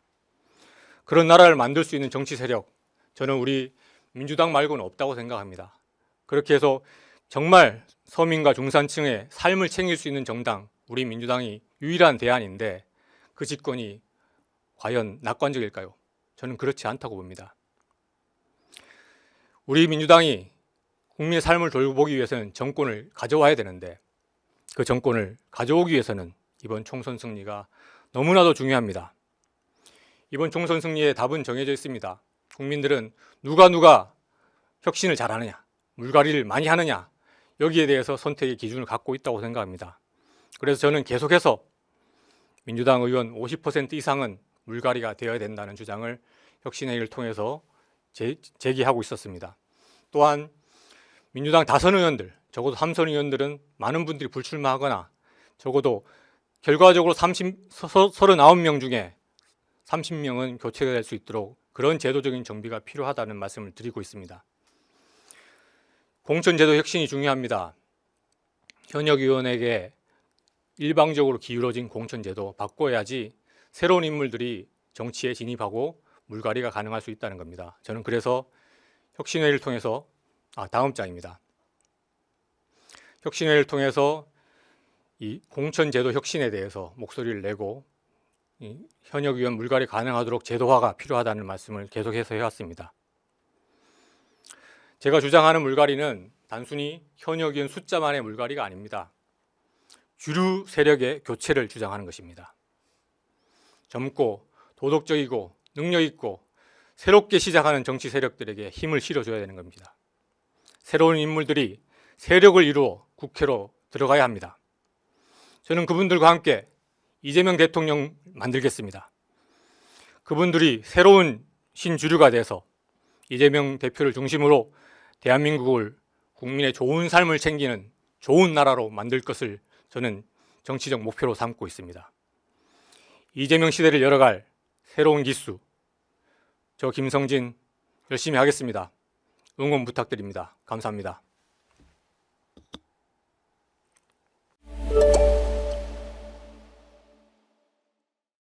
네, 이야기 들어보니까 네. 현역 의원 50% 물갈이 네. 이걸 주장을 하고 네. 있어요. 그다음에 86세대가 무능했다. 이번에 네. 바꿔야 된다. 네. 이렇게 하는데 네. 또 현역 의원에게 일방적으로 유리하다 지금까지 네, 네. 그랬는데 그래서 나누구라는 프로그램 우리가 예, 감사합니다. 해보니까 어떻습니까? 아유, 유익하고 네. 저한테 큰 힘이 되는 프로라고 생각합니다. 자, 86세대를 비판하셨는데 네. 그들의 이제 역할도 있겠지만 네. 무능이라는 표현을 썼어요. 네. 왜 그런 표현까지 썼습니까? 저는 이 97 체제 얘기를 합니다. 네. 97년도 IMF 이래로 신자유주의가 전면화됐는데 네. 그러면서 국민들 삶이 급격하게 나빠졌거든요. 그 과정에도 우리 집권한 기간이 있었습니다. 네. 물론 문재인 정부도 있었고 음. 그 기간에 국민들 삶이 확 나아졌으나 그 부분에 대해서 우리가 정치인들이 기존 정치인들이 좀 책임감을 느껴야 된다고 생각하고 그래요. 정말 그 부분을 바꿀 수 있는 비전과 의지를 가진 새로운 정치 세력이 네. 필요하다는 생각이죠. 네. 이제는 사람이 음. 비용이 아니라 자산이다. 네. 사람을 중심에 두고 경제 성장이 가능하다는 그런 플랜 이걸 가지고 사람들을 살리는 경제 활동을 조장할 수 있는 그런 네. 정치 세력이 필요하다고 생각합니다. 네. 또 이야기를 들어보니까 검사 탄핵에 앞장섰네요. 네네. 그래서 이제 1호 검사 탄핵이 이루어졌죠. 네네. 네. 자, 그 의미 왜 검사 탄핵을 그토록 주장했습니까? 저는 네.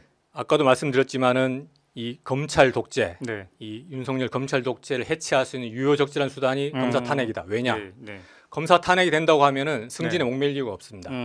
탄핵될 수도 있는데 불법 행위를 해가면서 네. 내가 위에 줄 설 이유가 없는 것이죠. 음. 그렇다면 지금과 같은 이 하나의 이 공동체 카르텔이 성립될 수가 없습니다. 시키는 대로 하에 그것이 당신에게 이익이다. 그건 그래요. 지금까지 100% 진리였거든요. 그 진리가 이제는 깨지는 겁니다. 그래요. 국민의 이름으로 탄핵이 된다. 국민의 지탄을 받으면서 검사직에 잘릴 뿐 아니라 5년 동안 변호사도 못한다. 네. 그렇게 되면 처자식들이 와서 그러겠죠. 당신 괜히 줄 서가지고 네. 이 집안 망했다. 네. 그럴 거 아닙니까? 그 그래요. 걱정 때문에라도 음. 윤석열 정치 세력에 줄 서는 그런 일은 없을 것이다. 네. 그렇다면은 탄핵이 이제 일상화가 되고 잘못한 검사들도 잘린다는 것을 알려주면은 잘못할 검사가 없는 거죠. 그래요. 알면서도 불법을 저지를 검사는 없는 겁니다. 그런데 이제 이 변호사님은 2016년, 17년 네. 촛불 전국에서도 참여연대 네네. 활동하셨고 네네네. 그때 박근혜 대통령 탄핵에도 네. 이제 기여를 하셨는데 약간 네. 네. 우리 그 윤석열 대통령이 탄핵당할 가능성은 어때요? 저는 국민들의 목소리가 좀 더 모이면은 네. 저는 그게 가능하다고 생각하고 많은 분들은 이미 대통령으로 자격을 잃었다. 네. 여러 가지 비위도 드러나고 양평 고속도로라든가 네. 이 뭐 수사 외압이라든가 이런 네. 것들도 이미 드러나고 있고 거기에서 더해서 저는 무엇보다 문제는 네. 민생을 챙기지 않는다는 문제입니다. 아까도 말씀드렸지만은 네. 부자 감세하고 네. 서민에 대한 예산을 줄이고 그것만 봐도 대통령으로 자격을 잃었다는 생각이 네. 듭니다. 그래요. 이번에 이제 새롭게 300명의 네. 국회의원을 뽑는데 네. 전체 중에 네. 김성진 나 같은 사람은 꼭 필요하다. 왜냐하면 네. 왜 이런 사람은 꼭 필요합니까? 한 사람 정도는. 네, 저는 부끄럽습니다만 제가 네. 아까 말씀드렸던 도덕적이고 개혁적이고 능력 있다라고 말씀드리겠습니다. 그래요. 저도 뭐 처음 밝히는 얘기지만은 제가 청와대 들어갈 때 인사 검증을 하지 않습니까? 네네네. 검증 담당자한테 전화가 왔어요, 갑자기. 어. 왜 좀 쫄았죠? 그래서 전화하는데 이상하다. 어. 당신 같은 사람 처음 본다. 수많은 사람 검증했지만 이렇게 문제가 하나도 없는 사람 처음 본다. 너무 전화가 깨끗해. 너무 이상해. 어. 그래서 제가 딱지 하나 없거든요. 어. 부동산도 없고 차도 없고 하니까 딱지도 없고. 아. 그러니까 이상하다라고 전화가 왔어요. 뭔가 이상하다. 네. 근데 그만큼 저는 그래요. 도덕적으로 살았고 공인으로서 의식을 갖고 살았습니다. 그리고 자, 능력 있다는 말씀 드려야 되는데. 네 능력. 예, 뭐 청와대 그리고 시민운동하면서 음. 그 여러 가지 산적한 국민적 난제들을 해결하는 것이 제 미션이었습니다. 그래요. 그리고 아까 말씀드렸듯이 그 역할을 충실히 했고 성과를 냈습니다. 네. 슬로건 정했습니까? 아직 못 슬로건 정했습니까? 정했습니다. 아까 네. 말씀드렸듯이 네. 정치검사와 싸우는 성부굴의 민생변호사 김성진 아. 인사드립니다. 만약에 국회에 진입한다면 네. 뭔가 1호 법안 같은 걸 제안한다면 저는 일단 제가 문재인 대통령님과 함께 만들었던 네네. 사회적 가치법, 대한민국을 돈벌이 밀어주기 국가가 네. 아니라 네. 국민의 좋은 삶을 챙기는 국가로 그 패러다임을 완전히 전환시켜야 되는데 네. 그 법안이 통과가 안 됐습니다. 음. 저는 다시 발의해서 그 법안 취지대로 네. 대한민국을 일단 기본 틀을 바꾸는 역할 그걸 시작할 것이고 네. 더 나아가서는 이제 구체적으로 민생 살릴 수 있는 이 입법들을 네. 이재명 대표님과 상의해서 진행할 것입니다. 가족들에게는 왜 내가 정치해야 된다 어떻게 설득합니까? 저는 설득할 필요가 없었습니다. 네, 저는 처음부터 만날 때부터 제가 연수원에서 철을 만났는데 네. 아, 나는 집도 안 사고 차도 안 살 거다. 골프도 안 칠 거야. 그러니까 왜 그러더라고요. 나는 공적인 삶을 살 거야. 그렇군요. 그러니까 꽃방귀로 꽃방귀면 네. 들었습니다. 네. 그때는 안 믿었습니다. 하지만은 20년 같이 살다 보니 진짜 그렇게 사는 거 보고는 이제는 믿고 있습니다. 그렇군요. 처음부터 정치할 사람이다. 네. 정치를 하고 있습니다. 자, 시간이 다 됐습니다. 네, 아이고 죄송합니다. 해보니까 어떻습니까? 재밌고 좋은 무대입니다. 많은 분들 나오셔서 본인의 네. 기량을 잘 뽐내주시고 아. 정말 국민들의 선택을 받을 수 있는 기회 넓혀주는 이 창 네. 정말 소중한 기회라고 생각합니다. 지금까지 출연자 중에 현역 의원 50% 물갈이 예. 강력하게 주장한 첫 네. 번째 분입니다. 제가 아마 콘텐츠로는 뭐 다른 분도 계속 나오시겠지만은 네. 정말 대한민국을 바꿀 수 있는 그런 정치인으로 고민해왔고 이재명 대표님과 함께 그래요. 좋은 정치 하도록 준비하고 있습니다. 네, 감사합니다. 저 같이 막 저 출마를 준비하고 있는 분에게도 권할 만한 프로그램 같습니까? 당연하죠. 네.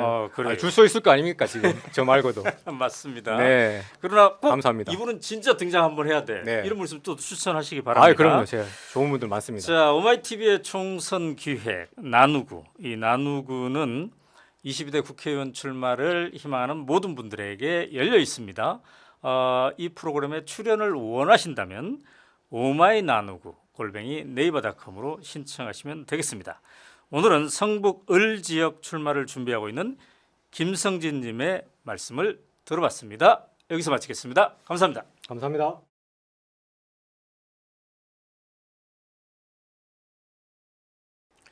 (22대) 총선에 출마하고 싶습니까? 그렇다면 당신의 이야기를 들려주십시오. 오마이TV가 22대 총선을 앞두고 기획한 대국민 출마 선언 프로젝트 나누구, 회를 거듭할수록 인기가 커지고 있습니다. 자, 저는 나누구의 진행을 맡은 오마이뉴스 대표기자 오연호입니다. 오늘의 손님은 더불어민주당의 최형재님을 모셨습니다.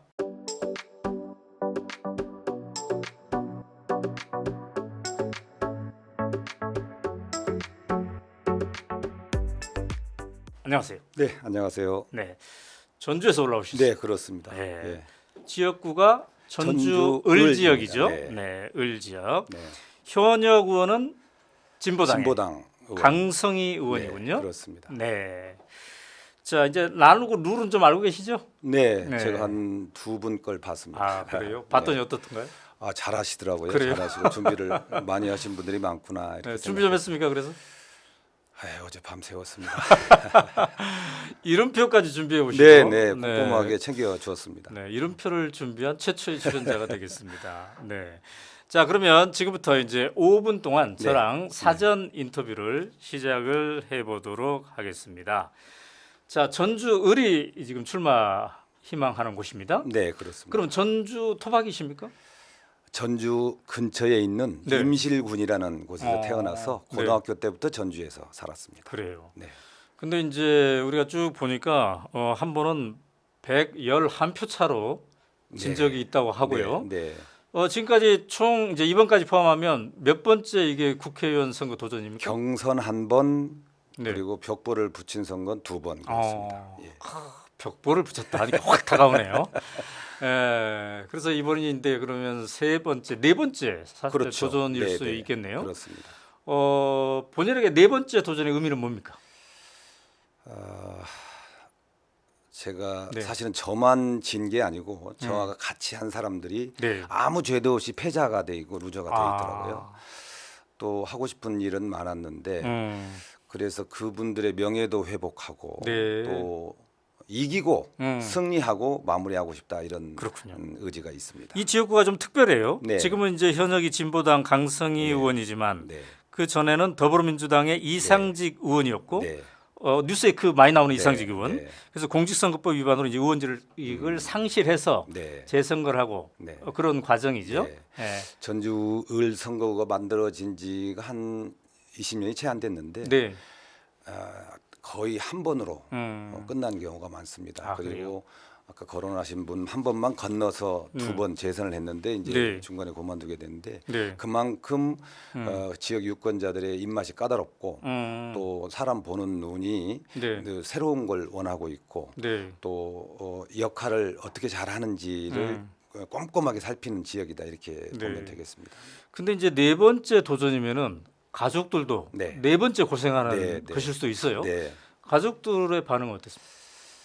가족들 김병의 효자 없다고 가족들 힘들죠. 네. 힘든 건 사실인데 네. 그러나 저는 정치가 일상이고 일상이 정치였고 그 전 시민운동할 때도 마찬가지였고 네. 그래서 큰 부담은 없는 것 같습니다. 다만 이제 아내가 네. 제가 선거에 약간의 차이로 떨어지기도 하고 또 억울하게 컷오프도 당하고 네. 이런 속에서 많이 아팠습니다. 아. 그 점은 되게 미안하고 지금 회복 중입니다만 네. 그런 점이 미안한데 또 아내는 저에게 자기 자신이 부담이 되기 싫으니 당신 하고 싶은 일을 해라. 이렇게 서로 격려하고 이해하고 그런 편입니다. 그래요. 네, 시민운동도 하셨지만 네. 이제 오랜 동안 네. 정치의 길을 모색했어요. 네, 그렇습니다. 근데 이제 롤 모델이 되는 전현직 정치인이 있다면요? 네.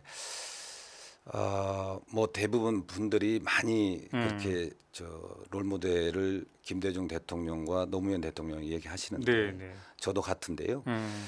제가 사실은 젊은 시절에 김대중 대통령 그때가 야당 총재 시절에는 비판을 많이 하는 입장이었습니다.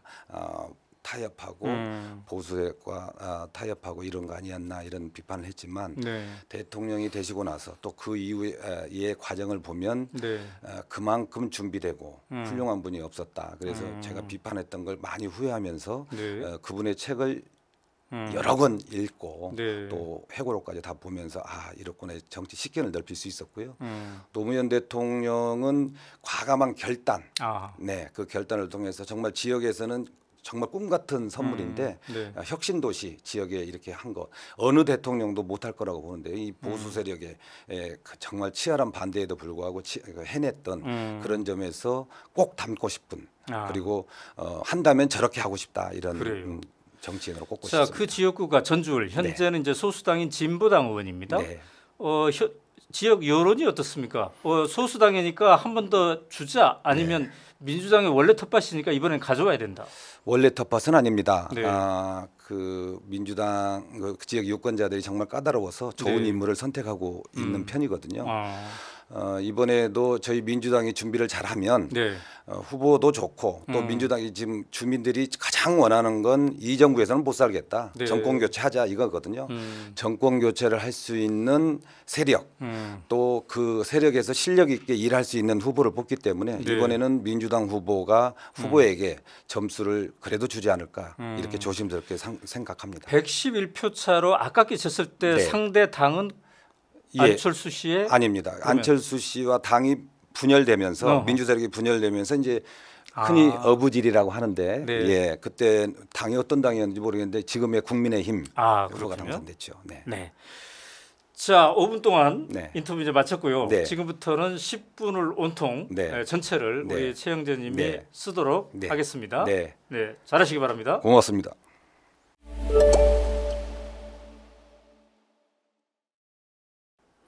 네, 첫 번째 사진인데요. 10년 전 제 아내가 저에게 한 말입니다. 최영재는 밥맛이다 이렇게 얘기했습니다. 또 보통 밥맛이다 이렇게 얘기하면 별로 좀 썩 좋지 않은 말이었는데 설명을 좀 들어봤습니다. 밥이라는 게 어제도 먹고 오늘도 먹는 게 밥입니다. 정말 평생을 먹습니다. 밥은 꼭 맛이 없어도 먹어야 됩니다. 왜냐하면 꼭 필요하기 때문이죠. 그래서 아무리 먹어도 질리지 않고 또 1년 12달 먹어도 질리지 않는 존재. 한결같은 사람, 좀 답답하게 한 것 같지만 한결같은 사람이다. 이런 점으로 저를 평가해 줬습니다. 그래서 저의 10년 전 이런 아내의 평가를 저는 어디 가서라도 저의 소개를 그렇게 대신합니다. 예, 다음. 네. 그리고 제가 이제 학생 때부터 또 성장해서 지역 사회를 또 나라를 바꾸기 위해서 오랜 운동 또 정치를 해왔는데요. 제가 방법은 달랐지만 목표는 늘 같았습니다. 민중운동 때는 그러니까 군사 독재 시절에는 민중운동에 치중을 해서 때로는 화염병도 던지고 짱돌도 던지고 이런 운동을 했고요. 90년대 후반 2000년대에 들어와서는 시민운동, 환경운동과 정치개혁운동 등 시민운동에 참여해 왔습니다. 그때는 이제 민중의 바다에서 시민의 바다로 또 총론에서 강론으로 또 이제 혁명에서 개혁으로 이렇게 변화하면서 나름의 여러 가지 의제 개발과 역할을 해왔다고 자부합니다. 그러면서 그 이후에 이제 정치 개혁 운동을 주로 했는데 제가 그 기점은 2000년도 낙천 낙선 운동이었습니다. 환경 운동을 하면서 참여했었는데 이 환경만이 문제가 아니라 정말 정치가 오염됐구나 이렇게 생각을 해서 낙천 운동을 전개를 했었고, 그 이후에 이제 노무현 재단이라든지 또는 아름다운 가게의 전북 대표를 맡으면서 정치 개혁이 왜 필요하고 또 지역 주민들과 어떻게 결합해서 해나갈 것인가를 고민하는 그런 과정이었습니다. 그렇게 성장해 왔습니다. 방법은 달랐지만 그러나 시대에 따라서 방법은 달랐지만 목표는 늘 한결같았습니다. 민주주의를 지키고 싶었고 또 서민과 중산층이 잘 사는 나라 그렇게 만드는 것이 저의 목표였고, 여전히 정치에 참여하면서도 그 목표는 한결같이 그렇게 정하고 가고 있습니다. 예, 다음 보실까요? 네. 예, 사람들이 살면서 잊히지 않는 기억이 많이 있을 텐데요. 저를 키우고 성장시킨 몇 가지 사건이 있습니다. 첫 번째는 이제 전주를 관통하는 전주천이 있습니다. 이 전주천에는 과거에는 정말 물고기가 살 수 없었고, 학생들이 만약에 거기서 발을 담궜다면 사흘 낮밤을 씻어도 냄새가 난다 할 정도로 심각한 지역이었습니다. 그러나 제가 그 전주천을 17군데에 조사를 하면서 자연하천으로 만들 것을 기획했고 그렇게 제안했고, 지자체에서 받아들여서 이제는 물고기도 살고 시민들이 찾아가서 운동하는 전국의 명소로, 전 세계에서도 바라보는 그런 명소로 성장했습니다. 저를 잊을 수 없는, 또 조그만 성과지만 전국적으로 또 전 세계적으로 알렸던 그런 사건입니다.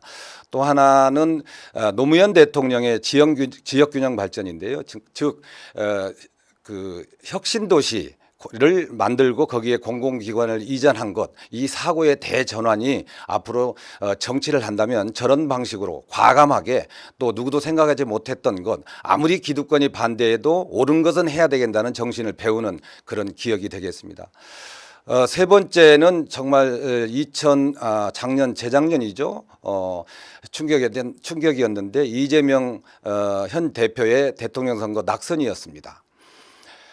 제가 그때 서울에서 선거 운동을 했고 바로 이 스튜디오 바깥은 그날 이제 개표하는 날 말이죠. 이 도로 앞에는 국민의힘 축하 무대가 있었고 저 건너편에는 민주당 축하 무대가 있었는데, 개표가 진행되면서 12시가 넘어서 이제 우리가 패배할 것 같았는데, 그때 되니까 이제 이재명 대표가 3시쯤 패배 선언을 했었죠. 패배 선언을 하고 나와 보니 우리 민주당 축하 무대는 흔적도 없이 사라졌고, 국민의힘 무대는 우익 세력들이 진동하면서 국민 대통합보다는 보복을 하겠다는 아마 목소리를 내는 이런 소리를 들으면서 많이 울었습니다. 그런데 아침에 7시쯤 나와 보니까 민주당은 침묵의 장소가 됐고, 국민의힘 앞에는 경찰들이 들러서서 경호를 했고, 경호차가 방탄차가 2대가 와 있었습니다. 저는 그 장면을 잊을 수가 없습니다. 다시는 이런 경험을 다시는 되풀이해서는 안 된다. 이번 반드시 총선에서 승리하고 대선에서 정권 교체를 해서 이제는 우리 국민들에게 희망을 주고 꿈을 주는 그런 정당으로 거듭나야 된다. 이런 각오를 한 그런 기억이었습니다. 다음 보실까요? 예. 더 넘길까요? 예. 지금 우리 국민들은 대선 패배하고 나서 TV도 보지 않고, 또 특히 우리 전라북도 도민들은 화가 나서 견딜 수가 없다 이렇게 말합니다. 저는 정치를 하면서 이런 생각을 했습니다. 정말 아침에는 갈 곳이 있고 출근할 곳이 있고 저녁에는 들어올 것이 있는 나라 꼭 만들고 싶다. 이렇게 생각한 계기는 청년을 만나서 얘기를 나누는데 이런 하소연을 하더라고요. 지역에는 먹을거리가 없고 수도권에는 보금자리가 없는 세상, 정말 살기 싫습니다. 이런 말씀을 저에게 했습니다. 정말 지역 사람들은 취직할 자리, 먹을 거리가 없습니다. 또 수도권으로 올라가면 잠자리가 없어서 또 올라갈까 망설이고 있는 지역 청년들의 하소연이었습니다. 이런 걸 극복하기 위해서 정말 아침에 갈 곳이 있고 저녁에 들어올 곳이 있는 나라 만들고 싶었고요. 제가 또 실천하고 싶은 것은 제가 전부를 다 하겠다 이런 것은 아닙니다. 저는 마당을 쓸었더니 지구 한 구덩이가 깨끗해졌다. 어떤 시인이 얘기했듯이 저는 한 지역에서 정말 제가 할 수 있는 일, 청년의 고통을 들어주고 또 노인들의 어려움을 들어주면서 지역 균형 발전과 또 전북에는 뭐 에너지 특별자치도 또 아리백을 선도하는 지역으로 만들어가면서 우리가 희망을 갖도록 만들어가는 것, 이게 제가 할 일이 아닌가 이렇게 생각하고 있습니다. 저는 그러한 일들을 정말 신명을 바쳐서 또 어느 한 길로만 가겠다. 그리고 우리 지역을 바꾸면 우리나라도 바뀌고 세계도 바뀔 수 있다. 그래서 저는 정말 한 구퉁이를 깨끗이 청소해서 그것이 점차 번져서 전 세계가 깨끗해지도록 하는 그런 각오를 가지고 일하고 싶다. 이런 말씀 드리고요. 또 하나의 방법은 제가 이제 일을 해야 되겠는데 특히 우리 지역의 사람들에게 지역 정치인들에게 골목대장이다. 또 지역에서 공천만 받으면 당선되니까 그 지역을 생각하지 않고 실력자에게 줄을 대기만 한다, 이런 비판들을 많이 합니다. 그러나 정말 실제로 열심히 일하는 사람들이 많이 있다는 점, 그러나 지역에 있기 때문에 오히려 부각이 되지 못한 점이 있습니다. 그래서 지역에서 경험했던 것을 전북의 시각으로, 지역의 시각으로 서울을 바꿔나가도록 이렇게 하겠습니다. 한 가지만 말씀드린다면, 예를 들면 지역 균형 발전을 한다. 그러면 지금 서울에서는 지역균형 발전에 대해서는 우리가 징징거린 걸로 이렇게 이해를 합니다. 그러나 그렇지 않습니다. 우리는 오랫동안 지역에서 노동자들이 서울로 와서 저임금에 시달렸고, 저임금 노동자들에게 먹여 살리기 위해서 저고가에 시달렸습니다. 그렇게 지역민들은, 전북뿐만 아니라 지역민들은 힘들게 살아왔습니다. 서울이 이렇게 부강하게 잘 살게 되도록 지역에서 희생해 왔습니다. 그래서 저는 그 지역에서 이제는 당당하게 그렇게 저고가 또 저임금에 시달렸던 그 제도를 개선하면서 당당하게 이제 이자까지 쳐서 우리 지역에 돌려달라. 저는 수도권에 있는 분들도, 특히 이 재벌이라든지 기득권에 있는 사람들이 이런 요구에 대해 답변해야 된다고 생각합니다. 그런 요구를 당당하게 해 나가겠습니다. 예, 그리고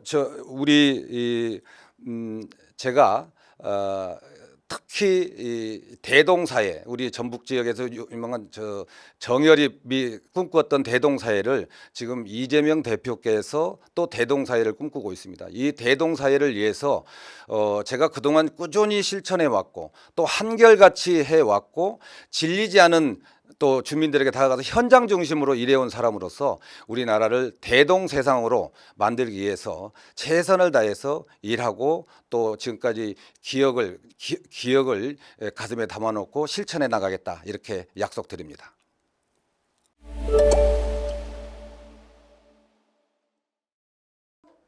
아유, 10분 동안 잘하셨습니다. 아유, 고맙습니다. 참 어렵네요. 네, 이번이 이제 국회의원 선거 네 번째 도전인데 네. 그동안 언론에서 이렇게 완전한 10분을 나 혼자 시청자들에게 얘기할 기회가 있었던가요? 없었습니다. 없었어요. 예, 없었고 네. 다만 이제 제가 뭐 유세 과정에서 연설을 한다든지 강의는 했지만 네, 이렇게 저를 소개하는 일은 처음인 것 같습니다. 그래요. 예. 우리 기회 괜찮죠? 좋습니다. 나도. 좋고요. 많은 분들이 좀 네. 이 출연하면 훈련 과정도 될 것 같습니다. 자, 이제 전주에서 올라오셨습니다. 네. 전주 을 지역구입니다. 네, 서울 사람들이 전주에 가면 비빔밥, 네, 그다음에 콩나물국밥 네. 막 이렇게 먹는데 네. 그거 말고 뭐를 좀 추천하고 싶습니까? 저는 소고기 추천하고 싶습니다. 왜 그렇습니까? 서울보다 훨씬 가격이 싸고 맛있습니다. 그렇구나. 네. 서울 사람들 소고기 많이 좋아하시던데요. 네, 맞아요. 뭐 메뉴가 삼겹살이냐 네. 소고기냐에 따라서 출석 인원이 달라진다고 그래요. 할 정도인데, 예. 네, 그렇군요. 저는 전주에 오시면 대접하고 싶습니다.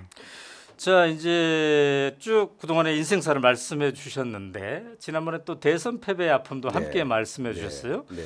우리가 인생 살다 보면 어려울 때가 참 많지 않습니까? 네. 그럴 때는 무엇으로 극복을 좀 하는 편입니까? 첫째는 저희 아버지 말씀을 생각합니다. 어, 백족지충이라고 하시면서 네,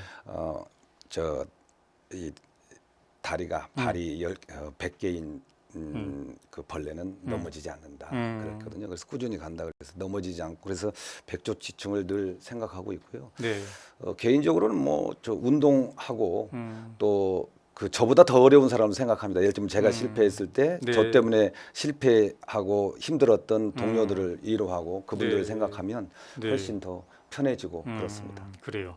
아까 그 전주천을 네. 자연 하천으로 네. 네. 계획하는 데 성공했다고 했는데 네.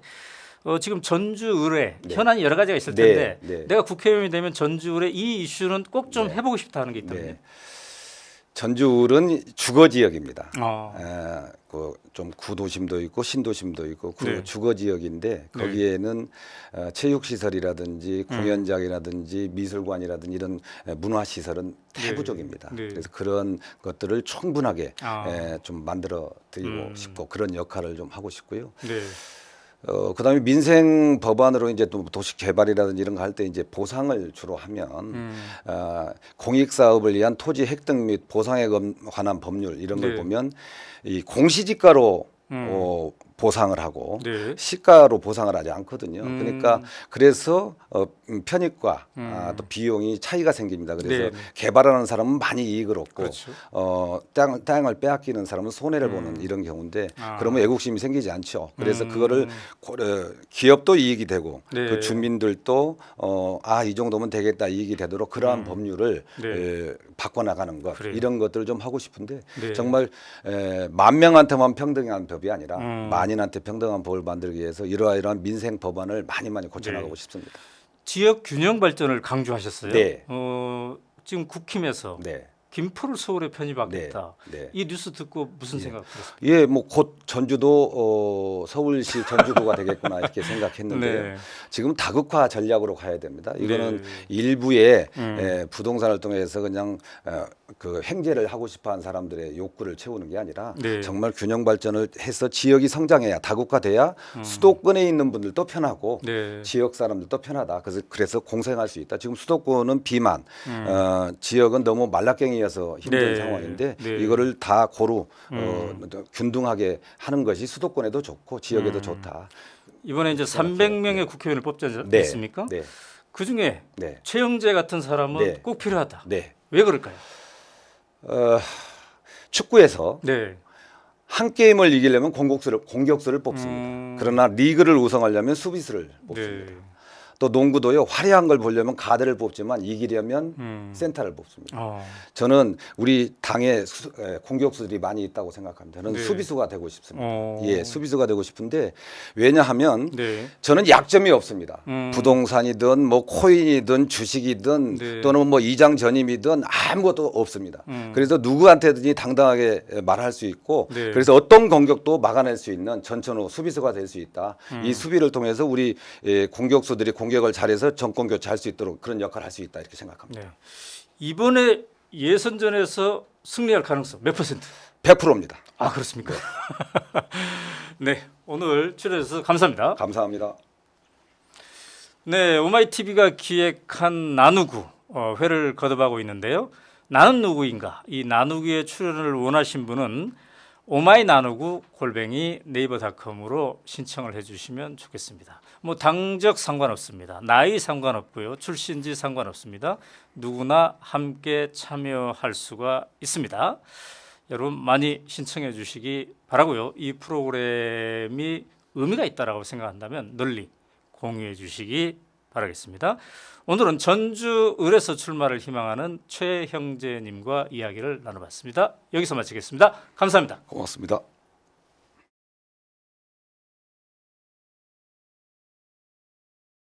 (22대) 총선에 출마하고 싶습니까? 그렇다면 당신의 이야기를 들려주십시오. 자, 오마이TV가 22대 총선을 앞두고 야심차게 준비했습니다. 대국민 출마 선언 프로젝트 나누구. 저는 나누구의 진행을 맡은 오마이뉴스 대표기자 오연호입니다. 자, 오늘 이 시간 출연자는 이문열님을 모셨습니다.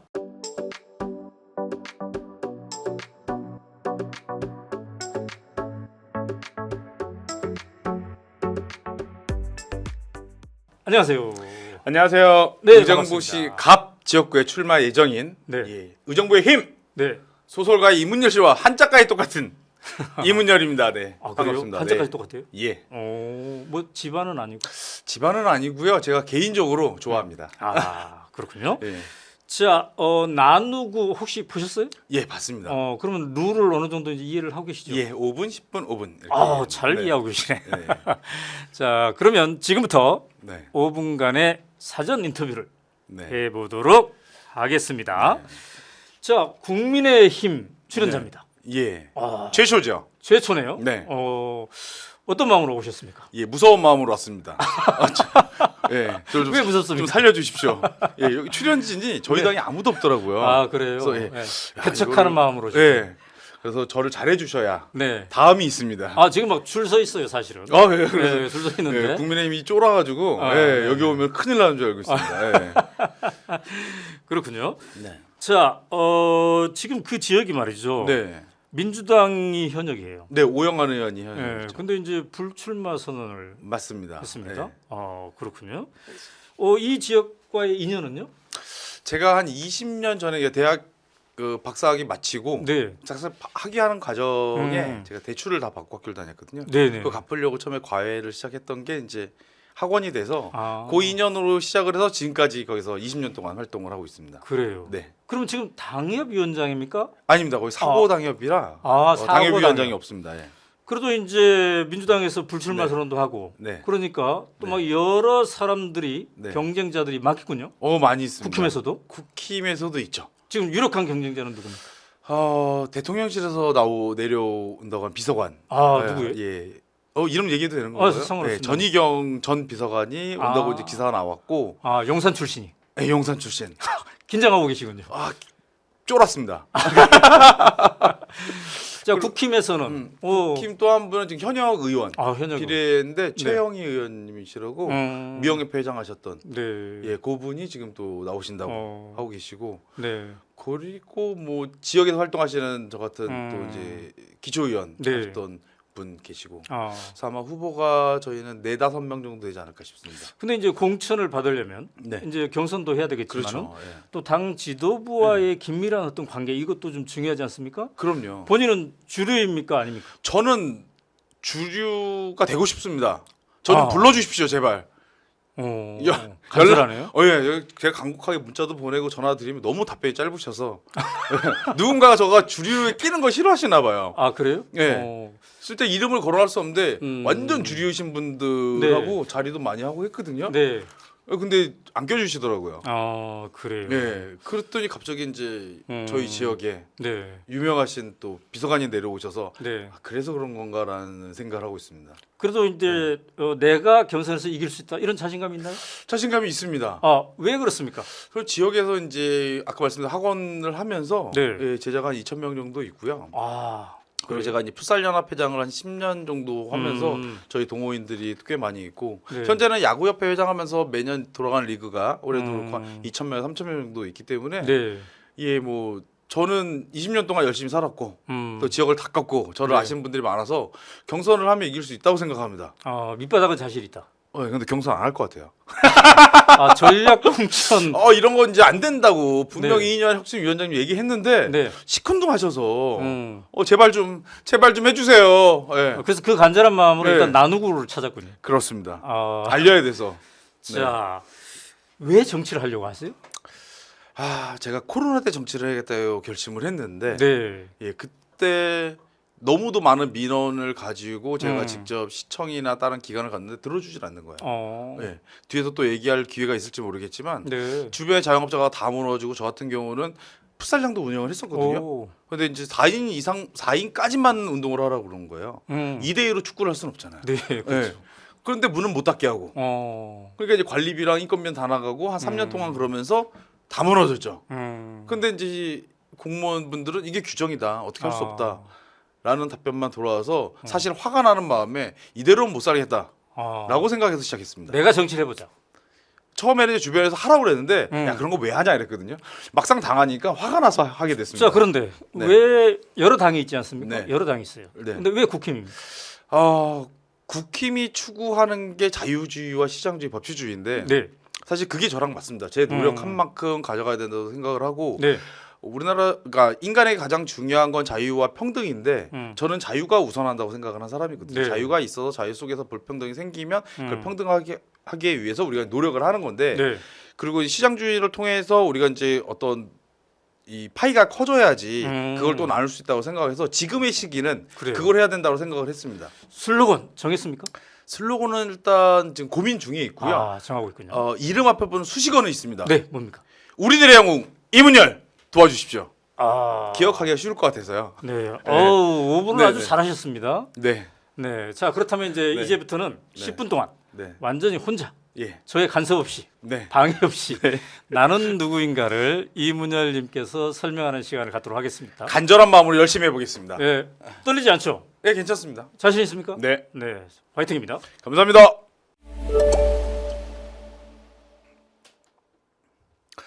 네, 저 왼쪽에 보이는 사진이 저희 할아버지세요. 저희 할아버지가 1895년생이시니까 조선시대 분이시죠. 근데 그 당시에 저 정장과 안경을 썼다는 건 좀 집이 살았다 이런 얘기죠. 근데 저희는 살면서 한 번도 부유해 본 적이 없어요. 그 집이 잘 살았다고 그러는 거예요. 그래서 아니 우리 집 나는 잘 산 걸 본 적이 없는데 언제 잘 살았냐 할 때 할아버지 사진을 보여주면서 말씀을 하시더라고요. 대체 무슨 일이 있었냐. 오른쪽에 있는 사진이 저희 큰아버지세요. 그러니까는 할아버지 입장에서는 장손이고 대를 잇는 굉장히 중요한 그런 큰아들이었는데 저 사진이 아마도 1938년에 나가사키 현립학교에 입학할 때 아마 사진이실 겁니다. 그래서 유학을 보내셨고 그때 이제 3인회라는 독립운동 단체를 조직하셔서 독립운동을 하시다가 1941년에 이제 졸업하시고 한국으로 오셔서 부산 곡물검사소에서 이제 근무를 하셨습니다. 공직 생활을 하셨죠. 그러면서 또 42년에 이제 한 60여 명의 이제 청년들을 모아서 독립운동을 하시다가 43년에 이제 발각이 돼서 잡히셔서 대구형무소에서 3년형을 받으셨어요. 3년형을 받고 재판에서 이제 큰아들이고 장손이니까 어떻게든 대를 이어야 된다 이런 생각에 이제 논, 밭 뭐 다 팔아서 이제 변호하고 했는데 그때 이제 집행유예로 빼주기로 했다고 해요. 대신에 이제 재판에서 미안하다, 내가 잘못했다 이렇게 하면 빼주기로 했는데 사실 그럴 것 같으면 독립운동을 안 하셨겠죠. 그래서 거기서 대한독립 만세 외치시고 고문받다가 이제 돌아가셨습니다. 그러다 보니까 집이 급격히 이제 기울었고 다른 가정들처럼 이제 저희 가족도 독립운동하는 가족들이 대부분 가난한데 저희도 이제 좀 어려워지게 됐습니다. 그러다 보니까 이제 저희 이제 자라던 유년기 시절에는 할머니를 비롯해서 친척들이 너 나중에 나라를 위해서 큰 일을 해야 된다 이런 얘기를 많이 듣고 자랐었죠. 그래서 이제 뭐 석박사를 할 때 저희가 등록금을 다 전액 장학금이 아니고 전액 이제 대출을 받아서 이제 학교를 다녔었고요. 저희 아버지 같은 경우는 이제 마산에서 고등학교를 나오셨는데 서울로 대학을 오시면서 대학을 다 못 마치셨어요. 학비가 없으셔서. 그래서 사업을 시작하셨고 또 큰 사건이 벌어집니다. 그게 제가 대학 다닐 때 IMF가 왔죠. 1997년 11월에. 그때 대학교 4학년이었는데 그러면서 저희 아버지의 사업이 점점점입니다. 그런 여러분들 상상에 맡기고 그래서 더 힘들어졌죠. 그래서 학교를 졸업하고 나서 이제 학비랑 이제 생활비 벌기위해서 중간에 시작했던 게 가회였는데 다음 장을 보시면 그 가회를 시작했던 게 학원이 됐고 큰 사업으로 이어졌습니다. 이게 이제 제가 2004년에 저 학원을 시작을 했는데 지금 올해로서 딱 20년이 됐고요. 매년 한 100명 정도가 배출이 돼서 지금 제자가 한 2,000명 가량 정도 됩니다. 청년들이 이제 지금 19살부터 37까지 있는 거죠. 저희 37 이제 1기 제자들 중에는 2명이나 결혼을 했고 그 2명을 제가 이제 주례를 봐서 지금도 매일 연락하면서 잘 지내고 있습니다. 근데 모임을 한번 할 때마다 이게 100여 명씩 모이니까 이게 장소도 없고 좀 그런 거여서 우리가 뭔가를 스포츠를 해보자라고 시작을 해서 이제 풋살을 했거든요. 처음에는 축구였는데 축구장을 빌릴 데가 없는 거예요. 지역에 다 조기 축구가 하고 있으니까 조기 축구로 들어가니까 젊은 사람들 20대들은 막 심부름 시키고 이래서 이제 자연스럽게 풋살 뭐 대회를 나가고 하면서 팀들이 늘어나다 보니 그게 이제 풋살 연합회가 됐고 풋살 연합회 회장을 하게 되면서 10년 동안 이렇게 또 동호인들이 많이 생기게 됐습니다. 그래서 지금 보시는 저 사진이 제가 운영하고 있는 풋살장이고 아까 얘기한 코로나 때 쫄다 망한 그곳입니다. 저희 코트가 3개 있는데 그래서 보통 이렇게 모임을 하면 100여 명씩 모여서 이제 대회도 하고 저희 선수 선발해서 지역도 나가고 그렇게 합니다. 그러다가 학교를 졸업하면서 우리 이제 실험실 후배들 박사 졸업하면서 그래도 지역에 좀 좋은 일을 해보자. 여기서 우리가 자리가 잡고 열심히 이제 도움을 받았으면 우리도 뭔가를 해야 된다라고 생각을 해서 한 게 저희가 전공이 운동 처방 뭐 이런 쪽이거든요. 정확하게 학문 이름은 운동 생리학인데 그래서 특수체육 쪽으로 해서 시작을 하게 됩니다. 이 다음 사진을 보면 이게 이제 발달 재활 센터입니다. 주로 이제 장애인, 뭐 노인 이런 분들이 오셔서 뭐 운동 치료도 하시고 그다음에 뭐 인지 치료, 뭐 미술 치료, 뭐 이런 기타 등등 뭐 이런 것들을 이제 많이 하면서 저희가 지역사회 봉사를 하고 있고 이게 사단법인을 운영하다 보니 사실 적자가 나서 매달 뭐 큰 돈은 아니지만 저희가 모아서 계속 하고 그렇게 지역사회에 봉사를 하고 있습니다. 그래서 이렇게 제가 지역을 다니면서 뭐 발달재활센터도 하고 풋살장도 하고 학원도 하고 하다 보니까 민원이 저한테 이제 많이 들어오는 거예요. 그래도 시청을 가서 아니면 혹은 뭐 동사무소를 가서 세무서를 가서 어디 가서 얘기를 해도 사실 뭔가 건의를 해도 잘 바뀌지가 않습니다. 그러다 보니까 이제 주변에서 네가 해봐 뭐 선생님이 하세요. 근데 사실 선뜻 하기가 되게 힘들었거든요. 그러다 이제 코로나 때 이제 주변에 자영업자들 다 무너지고 저에게 막상 그런 일이 닥치니까 아 이거는 못 참겠다. 진짜 해야겠다 해서 진짜 바꾸든지 해야겠다라고 생각해서 딱 결심을 한 게 2001년도에 이제 결심을 합니다. 그리고 당협위원장에 지원하기 위해서 사진을 찍은 게 바로 이 사진입니다. 이 왼쪽에 보이는 사진이 당협위원장 처음 지원할 때 이제 했던 사진이고요. 그래서 지원했는데 이제 안 됐죠.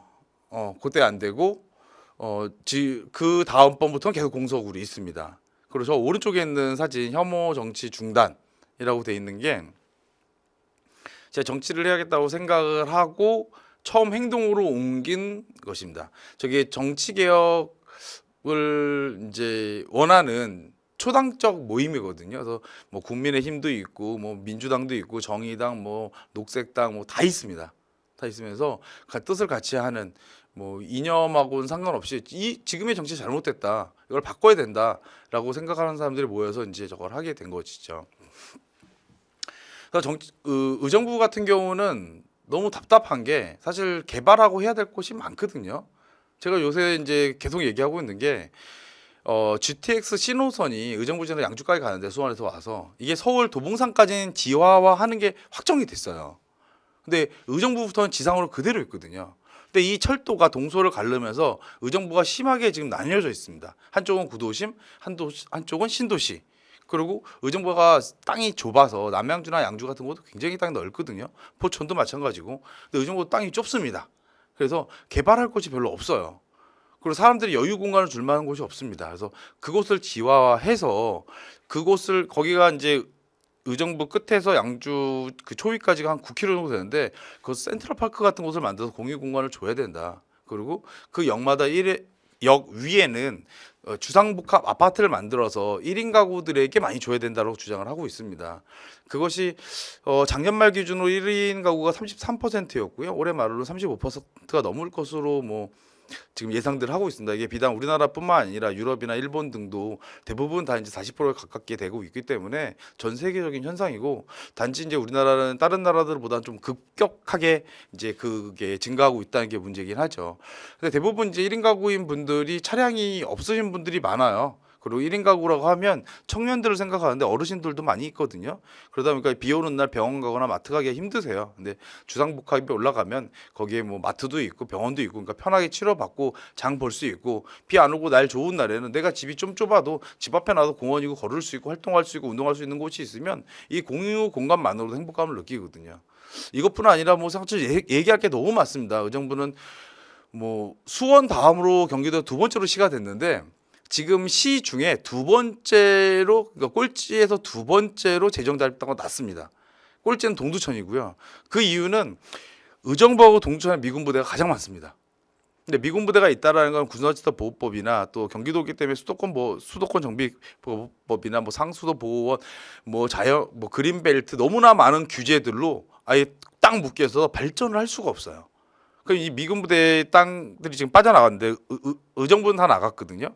그러면 여기를 매입을 해야 되는데 제가 있는 지역에서 제일 큰 곳이 CRC라고 하는 캠프인데 땅값만 1조예요. 1조인데 이제 국비로 받을 수 있는 건 거의 한 70%? 그러니까 3천억은 우리 지자체가 내야 되는데 돈이 없습니다. 지자체가 지금까지 발전 안 하고 돈이 없는데 그걸 사라고 하는 것도 사실 어불성설이고, 그래서 용산공원 개발한 걸 100% 국비로 했거든요. 특별법 만들어서. 그런 것처럼 지역에 있는 국회의원들이 그런 걸 해야 된다고 생각합니다. 근데 현재 있는 국회의원들이 그런 것들을 안 하세요.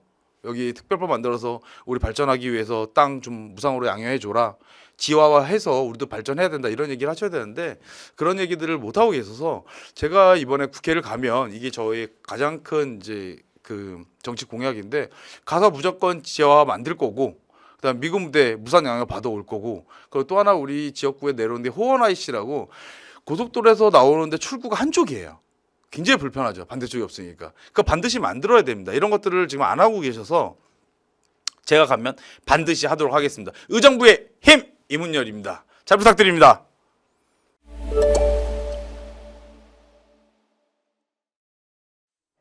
어우 10분을 아주 정확히 맞추셨습니다. 네, 네. 정확한 사람입니다, 여러분. 해보니까 어때요? 해보니까 너무 좋습니다. 그래요? 예, 네. 다른 코너도 없나요? 예, 또 네. 오늘 잘하면 반응이 좋으면 네, 불러주시면 언제든 가서. 네. 자 이제 공식 선거 운동은 아직 아닌데 네. 지금 차원에서는 어떻게 본인을 알리고 있습니까?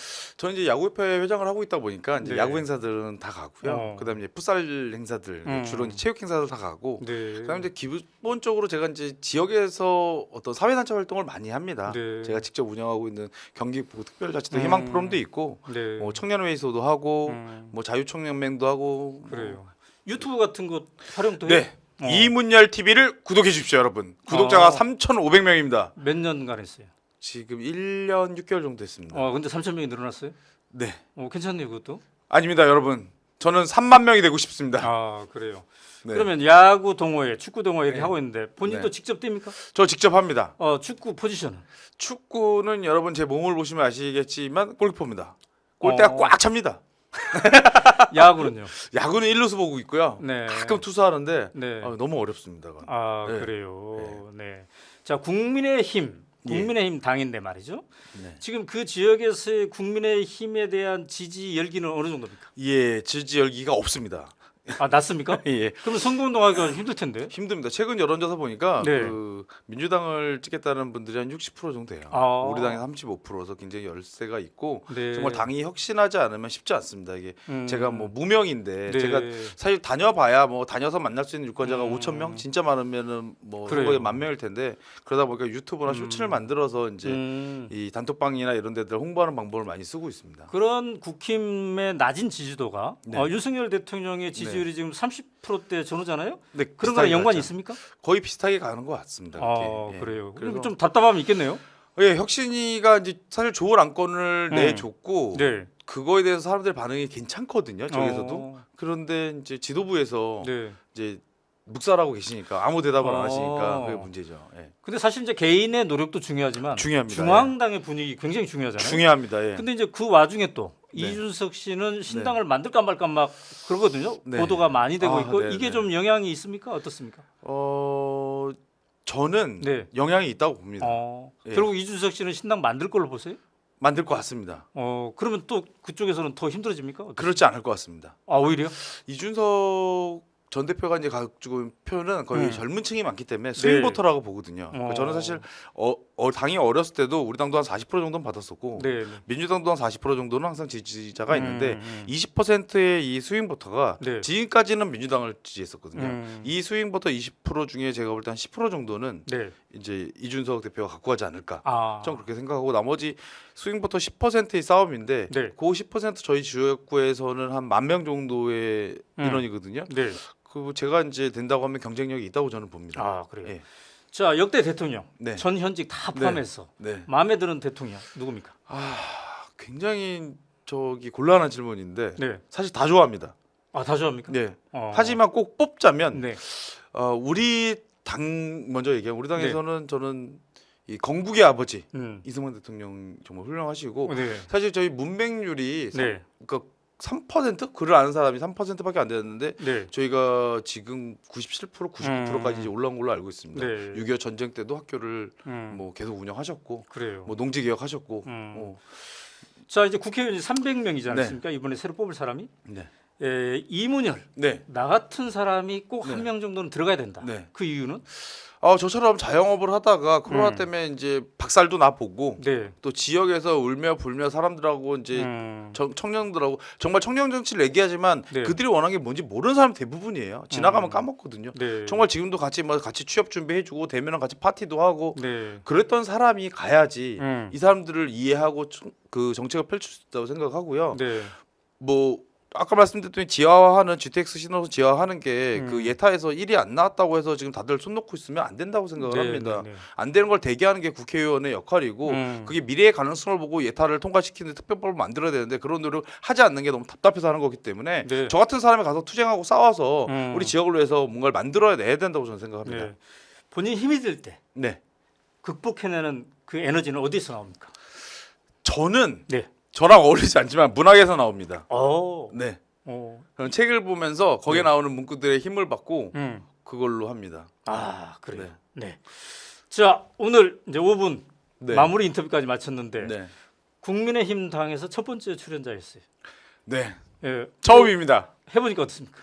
해보니까 너무 편안하고 좋습니다. 네. 여러분 나오셔도 됩니다. 근데 이제 악마의 편집이 있을 수 있기 때문에 아, 이거는 여러분들 편집이 없습니다. 편집 없습니까? 네, 완전 너무 편집. 좋습니다. 네. 대규야 나와라. 대규가 손수조 누굽니까? 대표님 나오셔도 됩니다. 보니까 대규가 누굽니까? 아 춘천에 준비하고는 강대기 변호사라고 친구들입니까? 네. 후배. 아, 후배. 예. 네, 네. 다 30대 분들이시고 네. 정말 말씀 잘하시고 네. 그분도 아, 네. 그러시군요. 네. 네. 자, 오늘 이 시간에는 의정부 갑 국민의힘 당에서 준비하고 있죠. 의정부 갑의 이문열님과 대화를 나눠봤습니다. 자, 여러분이 지켜보신 대로 말이죠. 오마이 TV가 22대 총선을 맞이해서 야심차게 기획한 거 나누고는 당적 상관없습니다. 나이 상관없고요. 경력 상관없습니다. 누구나 참여 신청을 할 수 있는데요. 이 신청은 오마이 나누고 골뱅이 네이버닷컴으로 해주시면 되겠습니다. 오늘 이 시간 이문열님과 함께한 시간은 여기서 마치도록 하겠습니다. 감사합니다. 감사합니다.